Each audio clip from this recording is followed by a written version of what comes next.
I'm about to start practicing my Mario mannerisms with the here we go and all that other stuff once the movie comes out.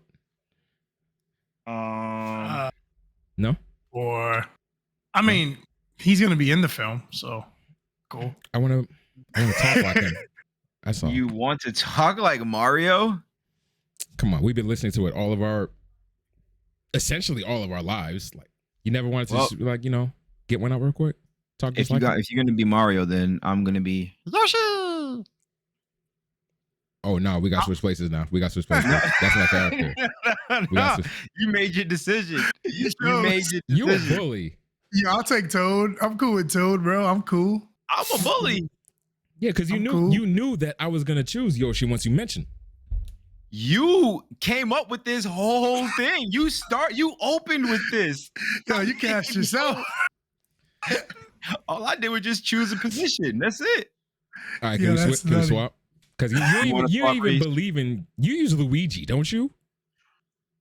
Yeah. Yeah, well, get out of here. Over here trying to poach my character. Well, I use baby Luigi. That's my dude, baby Luigi.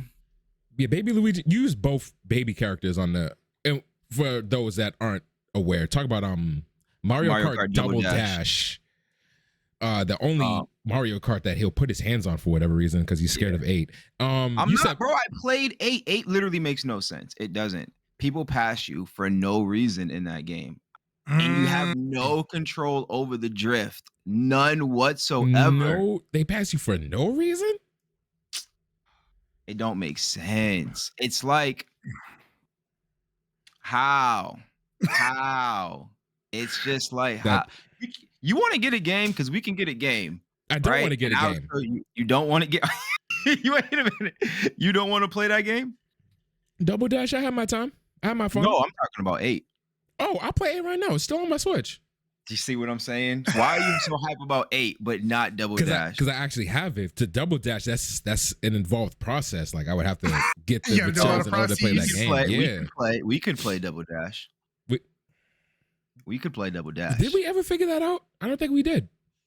We didn't? Yeah, no, we had to, because I played that fight Bloody Roar with KJ. You sure did. Yeah. All right. I don't know. Listen, all I'm saying, I get more enjoyment from watching you defeat your ghost in time trials than me getting whipped out by you. I know. That's the most fun with that game. That's the most fun. That's the most fun. Any sense to me? I've never done time trials until y'all asked me to do it. That's pretty funny. And that was a good time. That was a good time. That was fun. Yeah, I don't know. Mario Kart 8, you don't have no control over the drift, and I just don't like it. Boom. You don't have all you do is hold it. No, go ahead. No, I'm just like I'm not a Mario Kart aficionado, so I'll just play any of them. I don't care, like whatever. Yeah, I'll play what? Oh man, yeah. Like I tried. There was one. Okay, so there was Double Dash, and there was the first one that came out for the original Wii. The Wii, yeah. Which one was that? I want to say that was 7? Like 6 or 7. Yeah. Yeah, 7. It was one of those. Mario Kart 7. Yeah. I feel like it was 7. Let's just see. And I remember it had to been. I want to see, what was the first one I played? Oh no, 7 was for the 3DS. Wow. 3DS. So it was Mario Kart 6? 5? I don't know at this point. Yeah, it was for the Wii. The Wii. I remember that one. They didn't have traditional names. So there was Super Mario Kart, obviously, SNES, then Kart 64, then Super Circuit for GBA, Double Dash for GameCube, boom, Mario Kart DS, Mario Kart Wii. That's why I couldn't find it. So it was Mario Kart Wii. So maybe it was Mario Kart Wii then. Because it had the wheel. Yep. The wheel? Yeah, you put your the nunchuck in there with the actual control half, and you would turn it. Nah, they just had this. You can just play with the nunchuck. You can play with the nunchuck, Okay. But you know me, I had all the peripherals, so. Well, no, the thing is, whipping. Me and Ray and Maine coming fresh off of Double Dash, we got the new Mario Kart. We was like, oh, let's get it. My little sister was like, she's a kid, baby at this. She's a kid, the youngest at the time. And she was like, Keon, come play Mario Kart. I'm like, let's go beat on my sister. So then we go play the game. Crazy. Hey, listen. Ain't no easy dubs out here. Ain't no easy dubs out here. So listen, we just gotta learn them. We gotta learn them, right? So we plug in. We can use GameCube controllers. So we plug in the controllers. Oh, y'all are going hard. Yeah. Oh yeah, we plug in the controllers.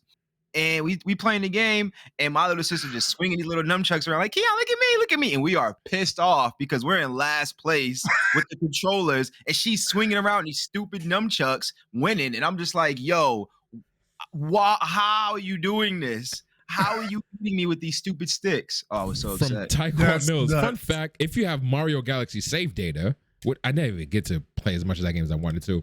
Oh. That's how you unlock Rosalina in Mario Kart Wii. See, I like when they involve like save data from other games, and like, they don't do that anymore, really. You know what KJ mentioned the other day that I found very interesting and true? He was like, I miss when you can unlock characters. Like you had to do like in not Mario, what was the name of that game? Super Smash Bros. Ultimate. You kind of just have to have like a play time. And then like you have to do these characters. It was quasi unlock the characters. But like in the old Super Smash Brothers Melee, you had requirements. And in other fighting games, you had to do stuff to unlock these other characters, and they don't really do that anymore. Nah, it's either here's all the characters or buy the rest of the characters. Buy the rest of the characters with DLC. Yeah, trash. I didn't even. You know, it never even dawned. I kind of accepted how we have things today, but and I never even thought about it until you brought it up. It's one of those things that's like, it sucks, but that's the world we live in now, man. Like you create a character, and it's like, I can give it away for free and make you like keep your console on all night. That was Mewtwo, right? Mewtwo, play versus mode for a combined total of 20 hours or play 700 versus matches. And that wasn't even the worst one. Or just charge you $5, like, you know. And you know what everybody's gonna do? The business thing is too easy. They're gonna shell out. Like, listen to this. I'm sorry. Yeah, go ahead. Dark said, I thought in Smash it was always two ways to unlock: regular, classic mode, and versus mode. In Smash Ultimate or Melee? Or you just I want to say in all of them, honestly, but I can verify that because I'm looking at Melee right now, and there is a column versus match and natural unlock. Let's say. Now, listen to Luigi's. This is not going to fly in today's climate. Complete stage 1 of adventure mode with the time ending in a 2. Like the last digit of the timer has to be a 2. You see what I'm saying? And that is dope. That stuff was fun. And then defeat Luigi and Peach in less than a minute. And then clear the rest of the mode. There were 3 wrecks. And if you missed any of them, you just had to play 800 versus matches to get them. I mean, Luigi is a beast in that game. Luigi was a menace in that game, though. Luigi with the or catch you with that poke that set you on fire, send you off the map. Did he have the missile then? Yeah. Oh man. Yeah. The missile. A bunch of matches. Man. It's a beast. Yeah, Falco, clear 100-man Melee. Oh, dude! I bet a lot of people didn't even know about the alternate Smash modes. Like they just go straight to Smash. There's other fun things in that game, but it was cool things to do. They don't really do the unlocks like that anymore. It seems. And unlocking characters and go ahead. Or like all the challenges, like the hit the targets and all that. Like that, you would do those to unlock characters as well. Yeah, and then like Marvel vs. Capcom 2, you had to like beat the games with, or I don't know if it was MVC2 specifically, but some games you had to beat the game with a certain character to unlock. Whatever you had to like fight that character until unlock him. Yep. Unlock don't see that anymore. And then to get the character, you had to beat it with everybody on hard without dying. Like, oh my gosh. I missed that type of stuff. And it's crazy because I forgot that I missed that type of stuff. Because it doesn't happen anymore. No, it's gone. And if it does, it's like, it's some easy requirement now, or you're going to naturally unlock it through playtime and whatever else. Like, or you can shell out. The stuff you get, like, for doing that type of stuff now is just trophies and achievements. Like that's it. Yeah. No actual content / character. Right. It's usually you don't get any content or anything like that. It's just that's the way of the world. They swapped that out. Like, yo, you can get this trophy as a badge of honor, but if you want this character though, you need that cheddar. It's like, slide me that extra little butter for me. That's real what quick. it is. Again, from Taekwon Mills, how many people knew about beating the Giga Bowser secret boss based on your time in classic mode? Which Smash was that? Giga Bowser. I want to say right? Melee. Yeah, I was gonna say. Yeah, I'm assuming Melee. Yeah. So if you beat classic time in like a certain element, he's like the final boss instead of like Master Hand or something, Crazy Hand or something like that. Instead of the hands, right? Yeah, it's crazy. I wasn't that good because it was Master Hand and it was Crazy Hand. Sometimes you had to fight them at the same time. Crazy Hand, yeah, because Crazy Hand was doing all this, doing all of this, man. You ever see Scary Movie 1? He comes through with a little joint. Yeah. Let me get it in my good hand. Strong hand. Crazy Hand was different. Crazy Hand was very different. What is up, Neo Virgil? Welcome in. What's going on? Oh man, damn! Now I miss him. Like, damn. What? Who? Crazy Hand? I'm still looking at the unlockables list. We were just talking about characters. There were stage unlocks too. Yeah. There was, it was at a time where like, man, pre DLC and stuff. It was like at a time if you want to unlock Yoshi's Island, games. you remember Home Run Contest? Yeah, like that's what I'm talking about. I loved Home Run Contest, over bro. 1,300 feet to get Yoshi's Island or something crazy. Like, it's Yoshi was one of the best characters to do that with. Like, in the beginning, you short hop and you down A, over and over and over and over. Yeah, good times, man. Good times. I'm about to like we spoke about the whole like not releasing complete games. Like that's a part of it, right? Like they used to release a complete game and have you unlock stuff. And now it's like, we'll give you a lot of stuff. And then the rest of the stuff, that chatter though. You got that money for it though? Do you have the money for it though? It'd be dope if they gave us complete game with unlockable characters it would be nice. Had us buy DLC characters. I'd feel more fulfilled. Ultimate? Super Smash Bros. Ultimate? Yeah. We had a pretty damn full roster when it came out. Yeah, they did good. 50, 60 characters. But there was no other way to unlock the characters except for like leaving your console on for like mad long. And that was the hack thing, right? Where you could just like leave your console. I forgot about that. It was that, and then they patched that. They patched that like in a couple weeks. I remember that because I had already unlocked all the characters by then, so like I didn't need to do it. But then people actually had to put in it. I lost my roster, so I have to do it all over. So that would be that's gonna be fun. Yeah, be like, play classic mode, a new challenger, and you gotta do that however many times. Oh man. Wait, Skip Baylor is asking us some questions. Yeah, so Skip Baylor says he has some rapid fire questions. So let me make sure we see these really quick. Yeah, these are questions that were talked about on Skip's podcast. Come on, Skip. Plus, wow, blessed. Best PlayStation games: Vice City versus 4. We already know what he's gonna say. I've never played Vice City, so I can't. I'm biased, I guess. Like I like GTA 4. That's my favorite GTA, anyways. So Vice City versus 4. I mean, I gotta go 4. Like it's the next generation. Like everything's better in 4. I never beat Vice City, but that was easy one for me. And I mean, I love Vice City, but you can't really choose it over 4. GTA, okay. Silent Hill versus Uncharted 4. I'm gonna go Uncharted 4. That's like Uncharted 4, yeah. My favorite PlayStation series. My second favorite place. I love Uncharted. That's another sweep because I choose Uncharted also. Oh, let's get it. Let's get it. Versus I'm assuming that's the original God of War. Yeah, like, not the 2018. God of War 1. I'm assuming it is the OG God of War, and I've not played any of these games really, so I'm gonna bow out of this one. That's crazy. I've not played either. I played old school Tekken because I'm gonna assume again that you're saying Tekken 1, the original Tekken versus the original God of War. And as much as I love fighting games, God of War, man, God of War, wow, so much fun. I'm bad at fighting games, so I'm God of War. And you haven't even played God of War. And I haven't even played it. So. My man chose God of War. No, but I actually have a legit interest in playing that series. He's cheating. Hold on. Did you play Tekken 1? Oh, yeah. I got whooped out in Tekken 1. I didn't listen. I did a respectable bow out because I don't have enough to base I don't have enough to put an opinion out there. You was just like, I'm bad at this game. I never played this game, but I'm gonna choose this game anyway. And Jack and Daxter with this. Let me take the next one. Go ahead. Take the next one.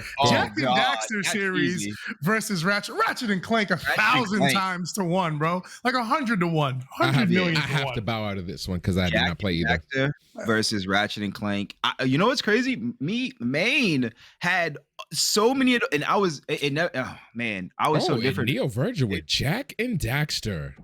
I loved platformer games, but I don't know. I used to play a lot of platformer games, but at some point, I just hit a point where I don't know. I just didn't play them anymore. But Main stayed playing them. Sly Cooper, Blinks for Xbox. Sly Cooper. He played Blinks. Blinks, yes, Blinks. Wow. Jack and Daxter, Ratchet, and all of those. So they was always in my house. Looked bad then when it was new. I did not like how that game looked. Yeah, had them all. I like Jack and Daxter. Like, don't get it twisted, but it's cool. But for them to me, they're not on par with each other. There's just so much more you can do in Ratchet and Clank. It's just. It was cool for me to watch him play Jack and Daxter while I was like doing whatever else I was doing, like chilling, whatever. He was playing Jack and Daxter. Like, it was fine. But when that Up Your Arsenal came out, I was like, yo, pass me the sticks, bro. The next one from Skip Baylor is Final Fantasy V versus Metal Gear Solid. For me, that's Metal Gear Solid. Oh, wow. That is very interesting question. Final Fantasy V is one of the ones that I have not beat. So I have to go MGS. Is my favorite SNES era Final Fantasy. And I actually really enjoyed playing Metal Gear Solid 1. Oh, this is a good one for me, actually. That's crazy. That is a little nutty, right? That's a good one. Man. It is too because I like RPGs. I enjoy Metal Gear Solid upset me in a lot of different ways, though. I hated the top-down look, but I mean, that's a very good question. That's a good one. Crazy. That's a solid one. That's a solid one. Metal Gear Solid or Final Fantasy V, huh? Well, while you're deliberating that, we'll discuss the last one that he spit out to us. No, you can't move on. Give me a second. Yeah. You gotta be cool. We gotta be cool. Okay, because I want to partake in all of them. I don't want to be left behind. Okay, I'm gonna choose. Yeah, I swear. I swear. I'm gonna choose. Yo, but that plot twist in MGS, dude. Come on, it's a good one. I made it a point not to call him. I might choose MGS. I think I'm gonna choose MGS. I love it. That hurts to say. I ain't gonna lie to you. That one hurt to say. That hurt to say. I respect it though. I respect that. I'm honestly glad you chose that one. I'm not gonna hold you. It was a good story, man. Now, that's a good game, man. That game. I just feel like that game changed so much about games. Like all the stuff that's just in that first Metal Gear was just like mind bending at the time, man. Yeah. Like, fam, I gotta take my controller out of port. What? Yeah, that's crazy. That's crazy. He was reading your memory card. Was on the CD case. What's the CD case? The actual case that you bought the game. And you're like, thinking you dropped it. Yo, genius. The game was different. That game was different. All right, now for the last one. Now that Key finally got his answer out. Kingdom Hearts series versus the Final Fantasy series. Final Fantasy series. I'm gonna go with Final Fantasy series. It's an easy one. Which is very like there's a lot more like of the action RPGs now anyway in the series, so it works out perfect for me because I love those. That's what's perfect. The interesting thing about comparing those two series is that Final Fantasies they're all different stories of their own, and Kingdom Hearts is a story, a single story that they're telling across 9,000 different games. Mm-hmm. But even the rhythm game. I'm still gonna go rhythm game. What do you pick, Reese? That's Final Fantasy. Come on now. Yeah. Across the board. Honestly, that's so we all chose the same answers on all the games. I skipped one because I couldn't. I think we might have been unanimous around here. That's crazy. It was all unanimous. GTA 4. Yep. Uncharted 4. Yep. God of War, and a respectable Bow Out. So, and then we got Jack and Daxter and Ratchet and Clank. We all went Ratchet and Clank. I bowed out. Metal Gear Solid versus Final. Oh, yo, that was cool. Yeah. It is unanimous. Oh yeah, we had the judges. Snake Eater is my favorite. Which one is Snake Eater? Is that 2? Snake Eater is 3. 3. Dude, 2 would be my favorite, but I cannot stand that dude. What's his name? Raiden. I don't like him, bro. He is such a scram. Like if it was if that was Snake, that would have been my favorite one. But he is a scram, dude. Yeah, 2 was my favorite. Scram. 2 was my favorite until 4 came out, and then 5. Boom. 4 is my favorite still.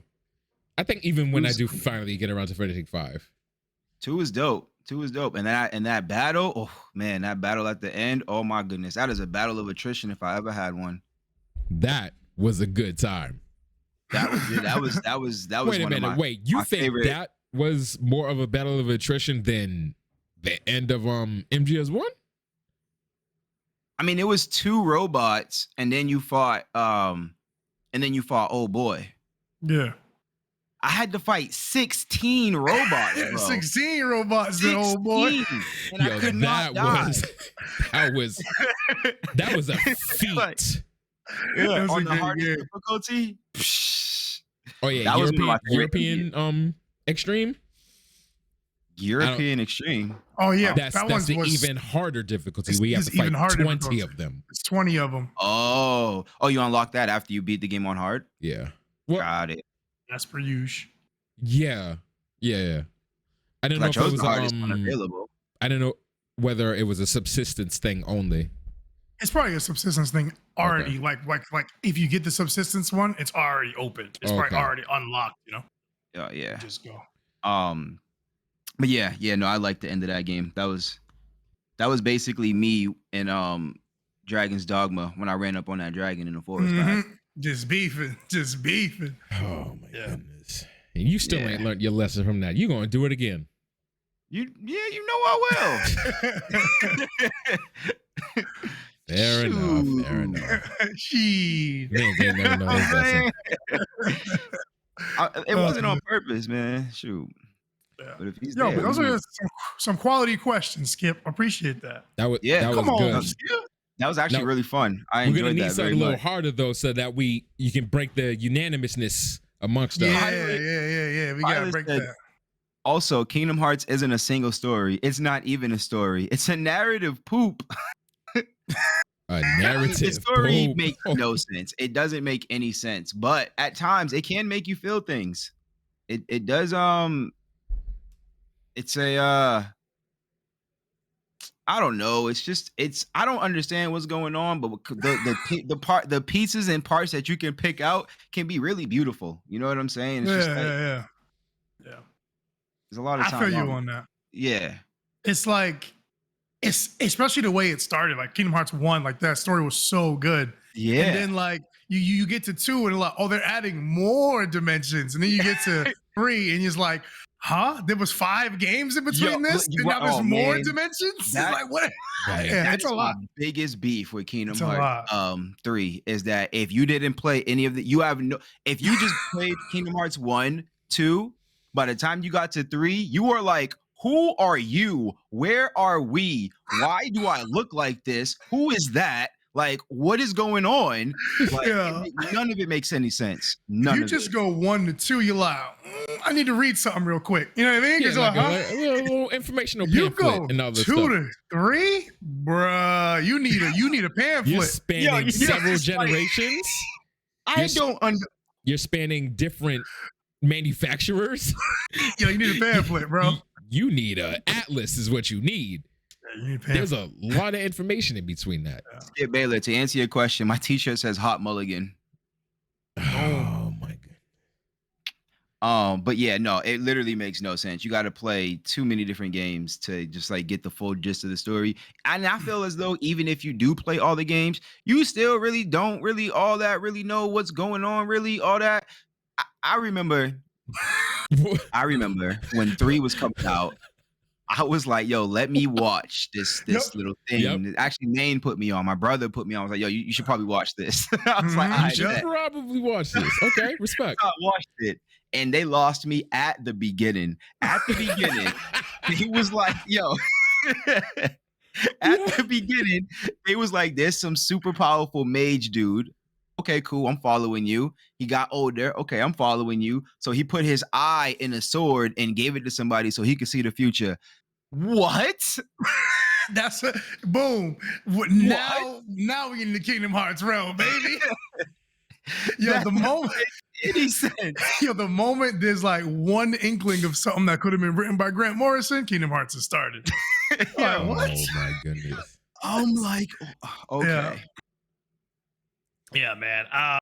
Yeah, the story is wild. Like, it's one of those things. It's like it's like Doctor Who. Like, it don't make sense, but certain parts of it make perfect sense. Like he was saying, it's like there's like little moments that even if you don't understand what's going on, you understand what's happening to those characters in that moment. Right, and you can connect. Yeah. And you can connect there. Yeah. Because the gameplay is still mad fun. It's Kingdom Hearts. Like it's lit. Yeah. But man, they gotta reel it in. I don't know. Nobody knows what's going on, bro. Reel it in. The most diehard fans of the series are always like, well, I mean, like, it's kind of how you interpret it. You know what I mean? Don't you come to me with that. Don't come to me with that foolishness. Like, Stop it. Stop it.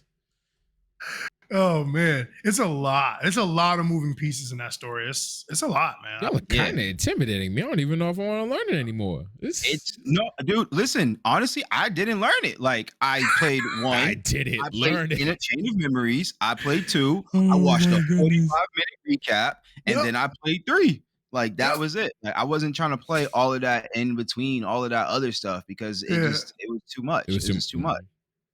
It's a lot.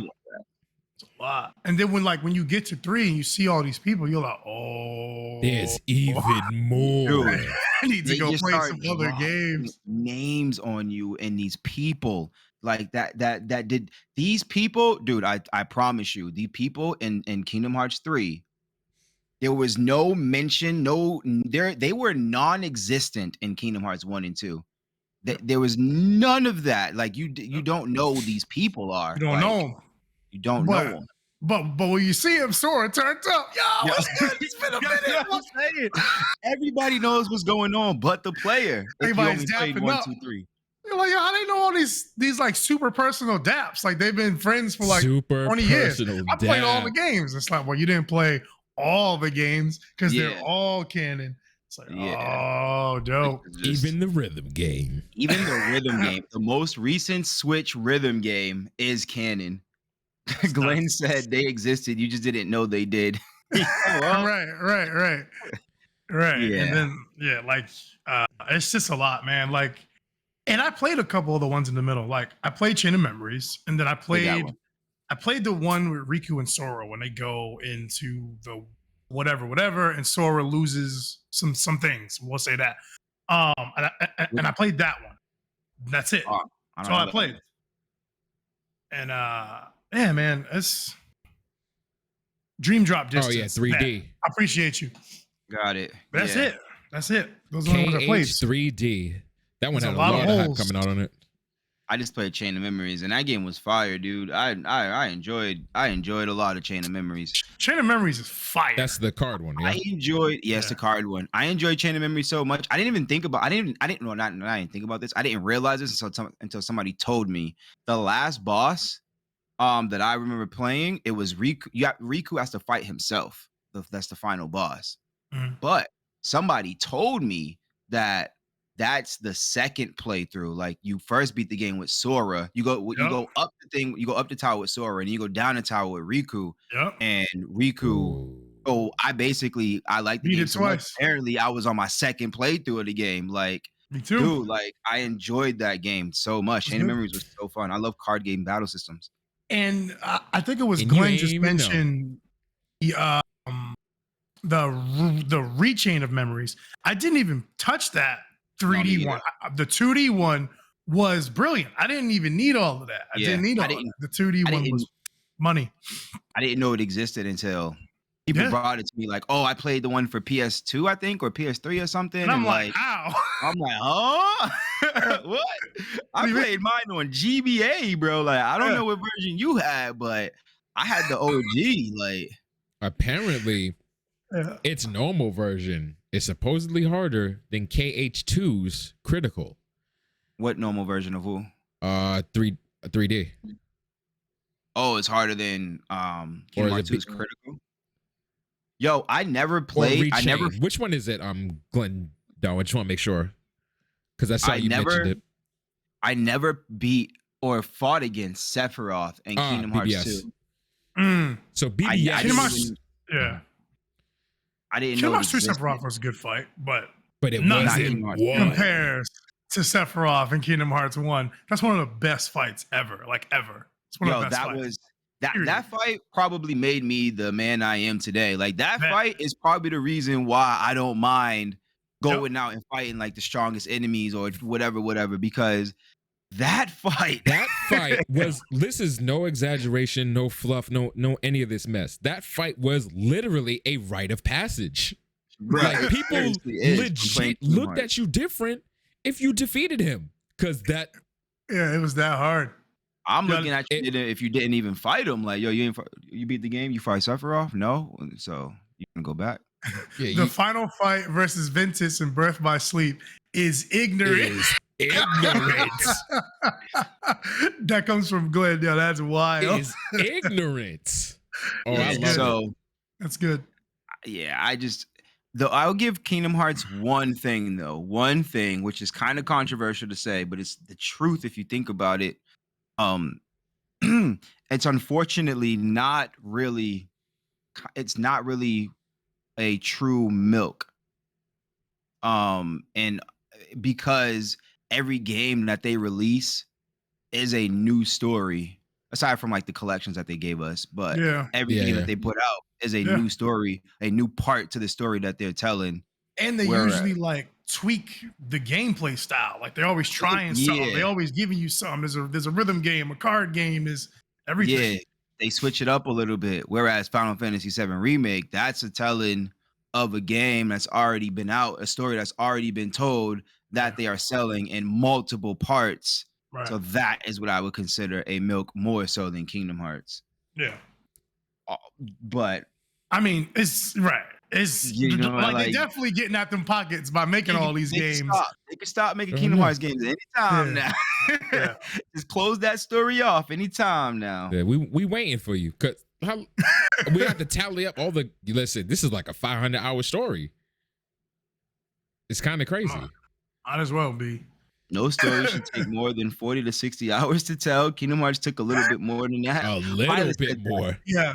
Persona would like to have a word with Base Persona 5 is like 100 hours. It's like 89, 100 hours. Yeah.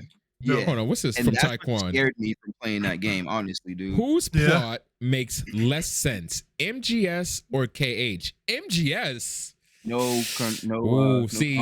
There's a little bit of Wait, you said makes less sense? I gotta go. If I'm reading that correctly.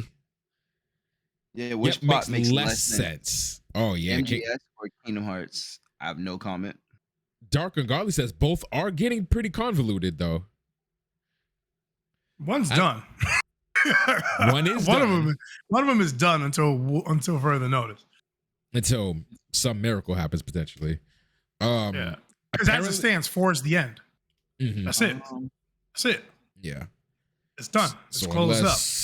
Unless they reappropriate my mans in some manner, then yeah. Let me see here. Wow.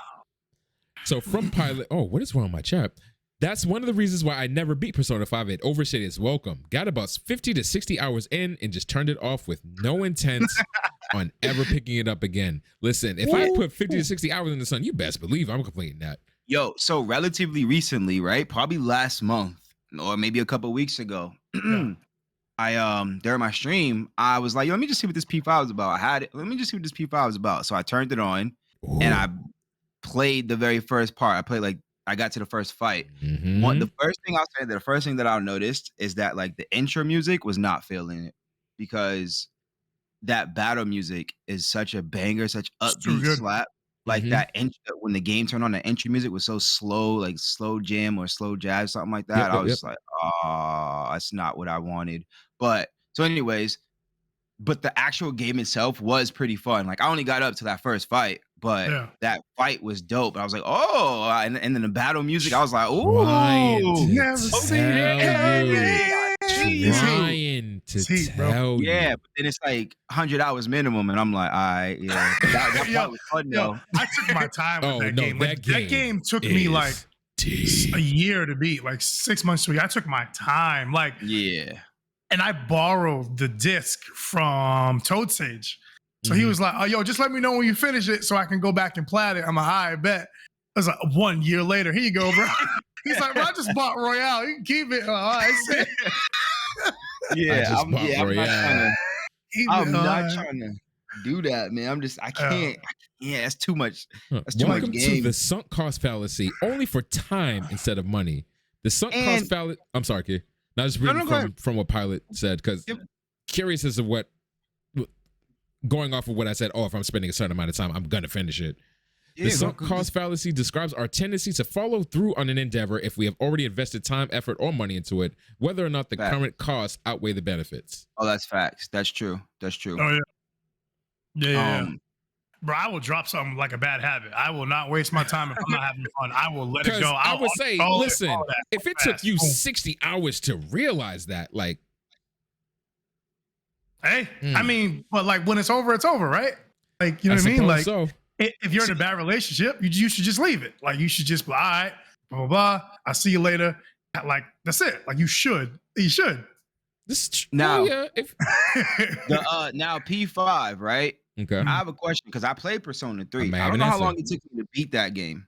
Yeah. But P5, it's 100-hour game.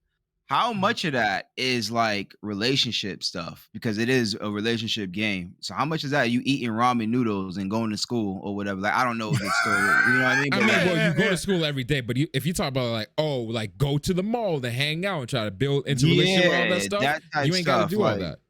But you don't do that. You don't have to. You're gonna have a hard time, but you don't you don't have to do it all to a certain extent. Like, you just do a little bit. I was gonna probably 10-15 hours and keep it pushing. Like, you don't got to do all of that stuff. Oh, look, Glenfoot 10 to 20 hours. I said 10 to 15. Glenfoot Darwin says 10 to 20. Yeah. So it's 10 to 20 hours of like relationship, and the rest is like between dungeon crawling, fighting, and stuff. Yeah. Like, you spend a lot of time in them dungeons, man. They hopping between the shops, equipping your mates. All that I just stuff. hear like the music when you're like walking around trying to prep, and like you hit it. Oh boy, listen, you're trying to prep and you get ready for the week. It's good. Make me want to boot that up again. It's a great game. Man. I mean, I really enjoyed P3, and I have beef with I want to call it P3 Fez, but I guess it's really called The Answer. So I have beef with The Answer. I want to go back and beat that one. Oh yeah. Because of what happened at the end with the character swap. That was trash. You can't do that, man. Yeah, you can't explain your way out. If you never gave me the ability to do that for like 80 hours, now all of a sudden I gotta use these cats. Listen, you just set me up. I could choose my team the entirety of the game. At the end of the game, I have forced party members. Fam, like, how are you gonna do that to me? Oh, you know what? You never saw it coming. That's crazy. Oh man. Since we're on the topic of Persona, wait a minute. How many of the Shin Megami games have you played, kid? I've only played 3. Shin Megami Tensei Nocturne. That's it. Only one I ever played. That's it. I have 5 in my lasers in my sights. Ooh. I'm gonna be picking up 5. Are you gonna get it for Switch? Isn't it only for Switch?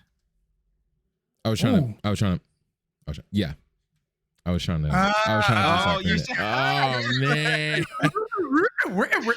it's too late. It's been ruined. The Nintendo Direct. But yeah, the Nintendo Direct happened, and that was one of the tidbits. I never really got into the Shin Megami Tensei series, which is funny to say, seeing how I played a number of the Persona games.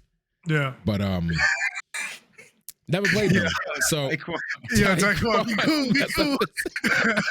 He's yelling at me saying I messed up the segue. That is hilarious. He didn't give me a good no pass. indication. Listen, he asked me a question, and I'm like, well, it's only for Switch, so. Yeah. Anyways, so what? I had a question for y'all. Like, what was your one takeaway from the Direct that you actually liked? Like, what was your top thing from the Direct? So I think so. A lot of people are saying that this is the best Direct that they have done, and I'd be lying if I told you I remember every single Direct that they did. But I can say that there was a lot of new stuff or new information that they gave us in this Direct, and I thought that was really, really good, really cool, really dope about it. That was one of the things that stood out to me the most, is that they gave us a lot of new things. And they've given us a bunch of Directs as well, like in the past, like new games, real common with it. Like they're constantly always giving us new information about different games and IPs and stuff like that. So that is probably the biggest thing that I took away from this Direct. Gotcha. And then there's a game that I have in my sights as well. What's that game? What's that what I want to know. What's that game? What content are they putting out that you like? Hey, that's the thing. Voice of Cards is probably the game I care about the most. Yeah, and it's that game. Talk about this makes right me mad. It makes me mad because the card game. Oh my! It looks so dope. It's so dope, so fun, really good. But the problem is the everything else is kind of boring to me. I'm not gonna lie. Like, I only played up to the first card battle, but it was just like the way the characters were talking, and you can't skip the whole thing. You can't I don't know. You can't make it faster. It was just so slow and like old English talk. And then you have to like move the queen. Like it's like a queen piece or something. It's like a we're showing it right now. It's like a like a chessboard. Everything is made of cards. It's just so interesting. Yeah, it's really cool. Really cool. Yeah. Everything is cards, from the characters that talk. Everything is cards. Literally everything. You go to the shop, everything is cards. But just the game, I want to say the gameplay, but it's not, because the actual gameplay is the card fighting. So it's just like the storytelling is really slow. Gotcha. And just like made me snooze. Yeah, like I didn't play the demo, but I remember you guys were talking about the game, and I hadn't seen the Direct yet, so I didn't watch the Direct until today. I was today years old, but I actually watched it. Like, I knew some of the stuff that's coming because you keep your ear to the ground, but. And then when I saw it, I was like, yo, this game looks mega boring, but the card stuff looks cool. Like that part of it looks cool, but everything else looked mad boring to me. I was like, oh no. And then it opened up into the card battle, and I was like, oh, tell me more. Here we go. Another member, Dark Ungodly Villain, told me that he saw that there was a multiplayer option, so we might be able to face each other online or something along those lines. Everybody's getting slid. Oh yeah, I'm sliding. The sliding is happening. But sliding. Volume 2, man. Volume 2. What did you take away from it? For me, the number one game that I thought was I'm super stoked for is that Kirby in the Forgotten Land. That, man, I am stoked for that. Like, of the new stuff, because like we seen Dread before, but they gave us a release date. We seen before, but they gave us we seen blah, blah. But like, I didn't know this Kirby thing was coming, and it's 3D. Like Kirby they finally checked the 3D thing and gave Kirby his just due. I'm stoked for this. Cause fam, that one we played for Super Nintendo, it's not Dreamland, it's Superstar. Kirby Superstar. Yeah, Superstar. I can't tell you how many hours I spent on that game. It's a good game. Because it's just ridiculous fun. And look how beautiful this looks. Why would you not want to play this? Do you know that it didn't dawn on to me until I watched this that I've never played a Kirby game? The only time I've ever used Kirby was in OG Super Smash Brothers. How much do you like platformers again? I used to love them, but I was like, oh, I never played, so I don't have no attachment to Kirby. I've never. Yeah. I asked a lot of people. It was actually my stream title the other day. Like, yo, run that back one more time. How you like about that Nintendo Direct? And everybody came in talking about the Last of Kirby 2. Like they was calling it like the Last of Us Kirby. Like everybody's talking about Kirby. Post-apocalyptic Kirby. Like, what? Yeah, I know. It's nuts. But the Last of Kirby. How do you do post-apocalyptic? Like, look, the nature is taking over the buildings, all this other stuff. It's kind of. What did you take away from it, Reese? There were a couple of things in it that surprised me. One, the Kirby. I haven't played the Kirby game in a very long time. I love Kirby. The kids love Kirby. It's a Superstar. We play that game all the time, bro. Triangle Strategy finally has a release date. Y'all know how I feel about that game. Yeah, March. Yeah. I'm sorry? It comes out in March, right? March. Yep. March next year. The expansion, the fact that they called it the Nintendo Switch Online expansion pack. How do you add an expansion pack to an online service? It was hilarious. The name was cute. Mm-hmm. The price, though. Yeah, I mean, yes, even with, and don't take this as excusing anything. I think they're still the cheapest, even with this increase. And I kind of understand that they're adding two. Saying more current is inaccurate, but next generation emulation on the console, and compared to relatively next generation compared to what they currently have. Yes, that's what they say. Yeah. ActRaiser, which I was telling y'all about yesterday. Yeah, I saw that. That was cool. That one that is amazing. Seeing as how I didn't play it not too long ago and I actually beat it for the first time. ActRaiser and ActRaiser 2. So that'd be good to see that in 3D. We were just talking about Voice of Cards. You know how I feel about card games. Yeah. And I'm like end of Lost in Random right now. Like I'm about to dust that game. And yeah, there was just there was a boatload of information. I got a question for you. What's up? You said that there was something that you wanted to talk about in terms of the Sega Genesis being on. Yeah. I was getting to that because he brought up the 64. I was waiting for him. That's the first thing that came to my mind too. Because I already know what you're gonna say. I wrote it down. Oh, you wrote it down. I'm glad you wrote it down to remember, so you don't forget. So it's not a let's talk on that right now. What is it? Because I thought that was rather interesting that you brought that up. I still don't know, so I want to hear it. Well, I already know. Well, the first thing I'll say is that I love what Nintendo is doing with that. Like since they launched the Switch. And they launched their online service. They started with Nintendo. Like, yo, here's a bunch of Nintendo games, and we're gonna add more. And then they expanded it. Like not even a year in. The moment they launched their online service, it was like a couple months after they launched that, they gave you the Nintendo thing. So it was like I didn't know that. It's like a little bit in. And you had the regular Nintendo, and like we were playing like old wrestling games, like stuff from like literally wild old stuff. I didn't start using that. I've literally only used it like legit once, but I didn't start using that until probably like 2-3 months ago. I didn't know it existed until crazy. idea. That's like the best value of their plan, of their family plan, and all that is that. Like I thought it was dope. 6 people get access to that. It's pretty sick. And then they expanded it to the Super Nintendo. They expanded it. Now they're expanding to 64, which is fire. But also Sega. I just like hearing that, man. It just like it throws a wrench. It just doubled down on that whole like I just don't see them trying to enter the hardware realm ever again. I knew he was going there with that. I knew it. Like they're making so much money. Dreamcast 2, B. And they're making so much money through Nintendo. It's like, well, what do we got to like? I'm getting my Dreamcast 2, B. Okay, stop. Maybe I wish y'all luck, but I just don't. I don't see it. Maybe they're doing this to listen. This is just another capital injection. Y'all are buying our games off of our competitors. Technically, yo, looks like that shot in the arm. And I was just like, oh man, this is not good. Why are they're doing more? Like it's bad enough that Sonic is basically a Nintendo character at this point. Like, like y'all doing why do y'all give him a whole console in games? Like, dang, it's not a good look. in terms of going back to hardware. I was just like, oh no. I mean, I was hype.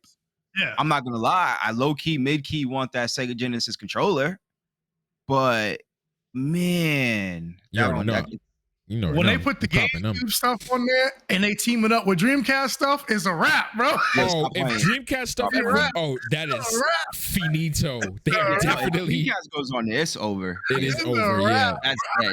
That's dead. That whole dream is gone. We're gonna get Dreamcast 2. You know what they're doing? Let me tell you what they're doing. They're gonna do that, right? They're gonna put it on there to build hype for the Dreamcast 2 that's coming eventually. Bet. Bet. I like it. I like it. Reese, don't shake your head at me. Yeah. Taekwon said, imagine how embarrassing it is for Sonic to work under the man he vowed to take out. Yo, y'all are going. Wild. Yo, don't do it. Don't do it. That's not what I want to hear. Going for the jugular. Stronger together, you know what I mean? Stronger together. Because that new Sonic game that they showed at the Sega display looked amazing. It looks good. And that new Sonic that we don't really know nothing about, we literally saw like a teaser trailer. I have high hopes that it's going to be something akin to Sonic Omen. I'm hoping. Yeah, it looks. Yeah, imagine that. Like they got some stuff coming. Seeing your creation get done better by you, they felt some type of way. Oh yeah, Sonic Omen is the best Sonic game I've seen since Adventure 2. Sonic Adventure 2. Yeah, that game is OD. Sonic Omen. Everybody should look that game up. It is so good. It's for PC, and there are 4 arcs out right now. I think 4 parts. And the 5th one is coming soon. So good. Have you played it? I tried. I should let you know that it is a mouse and keyboard game, and you try to play a mouse and keyboard game where you're just running at the speed of light. It's difficult. Like they make it look so easy in the video. Like you can YouTube it. They make it look simple. For me, he must have some practice. Well, I also have my mouse on 6400 DPI, so that's probably something big to do with it as well. Wow. Oh, you're a fast mouse user like me. Nice. Yeah, people come over and use my kit. They're like, "Yo, why is your mouse flying?" I'm like, "Yeah, when I need it there, I need it to get there." You know what I mean? Like, I respect that.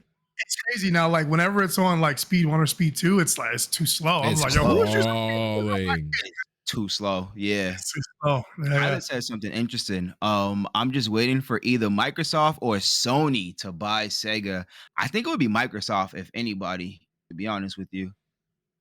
And I think they would make an offer. I don't know if Sega would go. Yeah. Because they're making money. They're still making money behind the scenes. They are making money. They're fine, I think. I feel like they would sell to Nintendo or Sony before they would sell to Microsoft. Just because of like the territorial thing. Like, you know how like Capcom likes to work with, with their prior relationships. Yeah,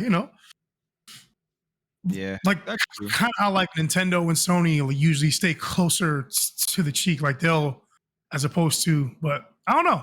It's a different climate now, though, so we'll see. Yeah, then again, Super Smash Brothers does have Sonic and stuff, so maybe wouldn't go to Microsoft, or Microsoft would be like, yeah, y'all can still. I don't know. I mean, but then again, the right number will always entice. I saw something very interesting today, and it made no sense to me. And I had to read it a couple of times, and it still doesn't make any sense to me. So the voice actor to Deathloop, like, made a silly tweet about how he's in the game or whatever, but can't play the game because he doesn't have a PS5. That's so wild. That's kind of crazy. Bethesda bought him a PS5. And so he can play the game. But Bethesda is Microsoft. Is Deathloop not on? Isn't it? I thought Deathloop was no longer a PlayStation exclusive. It's a timed exclusive. So it will be available on the other side whenever that is up. Yeah, they're just honoring their original agreements, Yeah. Because okay. That we're going to honor the original agreement, but for time, because we're going to get that. Yeah. Because you already. Now. I'm like, why did y'all buy him a PS5? Nah. So yeah. But they bought him a PS5 so he can finally play the game that he's a voice actor. He's a voice actor in. The thing. Yeah, go ahead. No, I was gonna say the things that you could say sometimes are kind of crazy. Like, yo, that's me, but yeah, yeah. yeah, it's just so crazy. Leave it be. But the other giant announcement from the thing was the movie, right? So they announced the movie and the cast, and people are, I would say the people who like the cast versus don't like the cast is like 4-1. It's like 4-1. It's heavily outweighed. I am of the people who like the cast. I don't know what it's going to be like. It could be it could be amazing or it could be terrible, but I really enjoy a lot of those actors. They're really funny to me. We'll see. I found it actually. Yeah, I was indifferent, honestly. I was just like, oh, okay, this person's playing them. Okay, interesting, cool, interesting. All right, dope, cool. I went to the internet. I went to the internet. Fire. Everybody wanted to burn it down. I was like, oh man. Let's go. I don't know if that's gonna happen. So Glenn says that Chris Pratt will be the best Mario. I don't know if that is the thing, but I'm hoping so. Right? I hope for the best and I prepare for the worst. So yeah, I was gonna say there's only one way. Yeah. And that's just to watch the movie when it releases. You gotta watch the movie and see what it. So he did put out a little video. I don't know if it was. I think it was posted on Twitter. I don't know. I just saw he put out a video. He said he told a story about how when he was a kid he stole a quarter from a wishing well, and so he can play Mario on the thing. And he was like, "Oh, I stole some kid's wish. Oh well, karma. I guess karma's gonna come around. Something. But then." He said, "It's a me. I'm Mario." But then he said, "That's not the voice, but we've been working really hard on it." Oh, we worked really hard on it, and so I'm interested in seeing how it goes. Yeah, I'm just interested in see how it goes. Really, that's pretty much it. Yeah, like Jack Black, Charlie Day, Seth Rogen, and Chris Pratt. It's like that's the pieces are in place to do something special. Whether they get it done, who knows?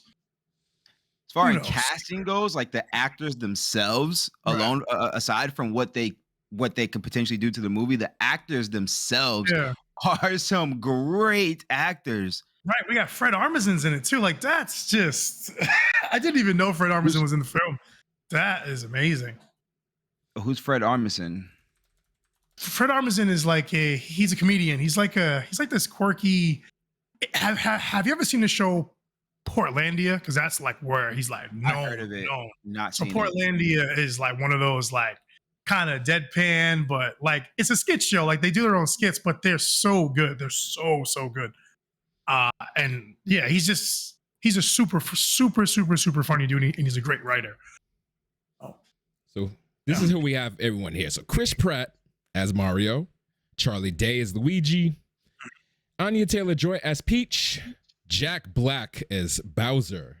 That's gonna hit. That's gonna be hilarious. Seth Rogen as DK, Keegan-Michael Key as Toad, Fred Armisen as Cranky Kong, Kevin Michael Richardson as Kamek, and Sebastian Maniscalco as Spike.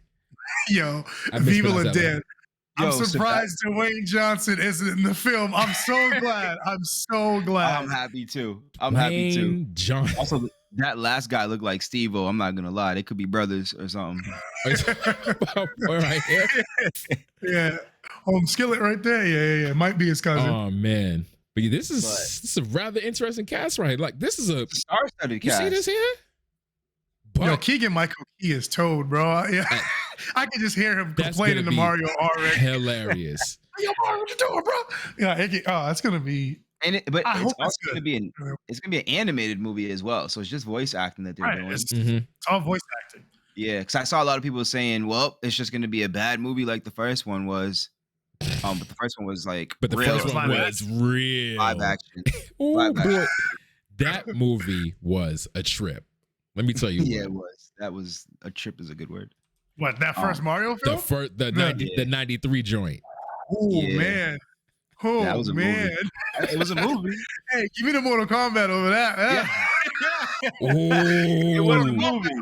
Yo, Skip Baylor, that should have been the question. The Super Mario Brothers movie versus the original 95 MK. Mortal Kombat. Listen, actually, no, let's make it a trifecta. Let's add the Street Fighter movie in that joint. Oh, the Street Fighter movie. Listen, that fight with Reptile was the best fight in that whole movie, man. Stop it right now. Stop. That Street Fighter movie was whack, but it was decent. Like compared to the other, it's tough. He got hit hard enough to do 3 backflips. It makes sense. Well, 3 somersaults. It wasn't even backflips. It was somersaults. So after the time that we all had watched the 2021 Mortal Kombat movie, we had to go back and watch the original, see how far they came. And it was what's worse, Dragon Ball movie or Dragon Ball Evolution or the Mario movie? I haven't watched Dragon Ball Evolution, but I want to say Evolution was worse. I've never seen it. You know what? I can't say Evolution because I ain't finished it. It was that bad. I shut it off. Started it. Yeah. You actually have the goal to start it. Yeah. Okay. We didn't go near that. I seen Bulma's hair was like a little strip of blue, and I was like, "What's going on here?" Oh no! Mario movie's like bad, but it's like a cult classic. You know what I mean? It's like it's watchable. That Dragon Ball was like, well, I'm gonna head out. On my SpongeBob. I tried. I'm gonna head out. Yeah. Go. Pilot, thank you for your contribution. You know what other game was? Okay, wait. There's 2 other interesting things though. 2 other interesting things about that Nintendo Direct. They listed off. I got one, but go ahead. They listed off a bunch of like N64 games that are going to be on the and their expansion pack. They're calling it Super Mario, Super Mario 64, Mario Kart 64, Star Fox, Zelda, Yoshi Story, Mario Tennis, a game called Sin and Punishment. I've never even heard of that. Sin and Punishment. But it looks cool, doesn't it? Yeah, it looked cool. It looked so looked cool. like the game I wish I knew about when I was younger, because but they had Win Back. Ooh, tell them, King. Win Back. Oh, no. Yo, wasn't Win Back when you throw back of the Wii games? It was the PS1 version, because I didn't know that there was a 64 version. It originally came out on 64, and then they re-released it for PS2, was it? Yeah. PS2? PS2. We played it Okay, so I was going to say, they must have did what they did to that game, what they did to Fighting Force. Y'all remember Fighting Force? Oh, yeah. But that was 2 completely different versions, so that was wild. And I was not aware of this. I had the super inferior version. I had like half the cast, half the levels, legit half the polygons. Like it was because when half of everything. This is not an exaggeration or anything. Because when I played the PS1 version, I'm like, the hell? I couldn't do this before. I could pick this up. I didn't have this gun. Whoa, this stage is here? Yeah, it was a completely different experience. What other console was it for? That's when Nintendo, the PS1. So that's when Nintendo started the light version, the cloud version of their game. The cloud version of Fighting Force was wild. That's when they started it. Right there. Like, you know what? Our console don't do all of that. Let's just water the game down and did you say the cloud version because of that whole Dying Light 2 thing that they're doing on Switch? Yeah. Yeah, what's that about? What's that whole Dying Light 2 thing? Exactly what you playing the cloud version. That I'm really hyped for that Win Back. Like because they said some of the games are gonna have the N64 games are gonna have online capabilities, and I am hoping it touches Win Back. Definitely. If it's a multiplayer game, they are most because a number like. Didn't they say not all of them though? I thought not all of them, but like they're not. You can't do it to Legend of Zelda, so like that counts. Yeah. So if applicable, then they will most likely do it because a lot of the NES and SNES games are like that already. Yeah. So what's up with this Dying Light? I don't know. I saw it and it was like the cloud version. I was okay. I'm gonna make sure I never get that on Switch ever. Because they released Dying Light 1 and it's also some other version, right? Isn't it like some not the version that we play? It's like NBA 2K22 Lite, like when they remove stuff. Oh yeah, I remember that. So I will say though that they did tease a bunch of games that are also coming: Majora's Mask, F-Zero X, Mario Golf, OG Pokemon Snap, Kirby Crystal Shards, Paper Mario for y'all out there, and one of my favorites, Banjo-Kazooie. Also, the Switch is that it's fire. I hope it's like $5 though, because like, come on, it's probably gonna be like I see it going 10 probably. 10. It is dope. Online expansion. They didn't say anything about cost though, did they? About the new cost of their service? Yeah, it's not coming until October, I think they said it was. Yeah, because right now it's $20 a year if you're solo, $35 if you're family. So I probably see those going to like $29 for solo, $45, $50 for family. Yeah, you can keep your 50 cents, man. I think he meant two, but $45 to $50 somewhere in that range. I'm like, yo, you really want that punk ass 50 cent, bro? right. Keep that, bro. Well, you know what? Listen, Nintendo was pissed that they did not get that $50 payment from that website that they shut down that was hosting their ROMs. So they may well want that 50 cent. Oh god! Don't play around. Don't play around. Oh, here we go. You said you had one? Me? What? B. I was like, there was 2 games. Oh yeah. It was the Bayonetta 3. Like, I never played Bayonetta. Have I. Never played it. I've seen people play it at this place, at that place, online, but I never played it myself. And looking at 3 just made me want to play them. I was like, let me go back and go play those because I like those wild, over the top, crazy stuff games, fast action pace. You got to dodge and dip and all. I love that stuff. And I was like, that's all you. Okay. I had no connection with Bayonetta, but I saw the world going wild about them. Yeah, I'm hooked. So I need to go play those. It's a genre that I always wanted to play that I kept putting off. And then 3 was in limbo. Since 2017, this game's been coming. And now it's like 3 is here. You need to catch up. So I have to play them. I have to play them. So Polymune, my best twin, shout out. They said, even though it's just a reskin, that Chocobo GP. Now listen. Chocobo GP. That is an interesting title. I saw it, and so I would play the game if somebody like bought it for me or something. Cause like I think it's really cool how if you have this, if you run into the same box, you can go from fire to fire, like depending on whatever box you go into. It's like I think that's really cool. You can upgrade your abilities, and it literally looks like Mario Kart. Like it looks just like Mario Kart, and you can drift in it. Apparently, you can drift in it as well. But I wouldn't buy that game. I wouldn't buy it. But that was the second game that I thought was cool. When I mentioned I had two things. Yeah. It was Chocobo GP. I thought it was interesting. I thought it was cool. I think I'd watch people play it, but I don't think I would buy that game myself. But I think it's cool. I think it's a cool concept. I saw it and I was like, so when I first looking at it, I thought it was a DLC for Mario Kart. I was like, it's a DLC Mario. It's a DLC for Mario Kart with all the Final Fantasy characters. Like, this is cool. Like, and then it was like, it's its own game. I was like, oh no, I don't need literally this. Mario Kart. I don't want this, but it does look cool. Like, I did like the upgrading as you drive through. You can go from Faraga and all that. Like, that was dope. But I was like, that's it. Like they changed like 1 or 2 things and they moved some stuff around and just put out the same game. It's just Mario Kart. Yeah, it's legit just Mario Kart with Chocobos.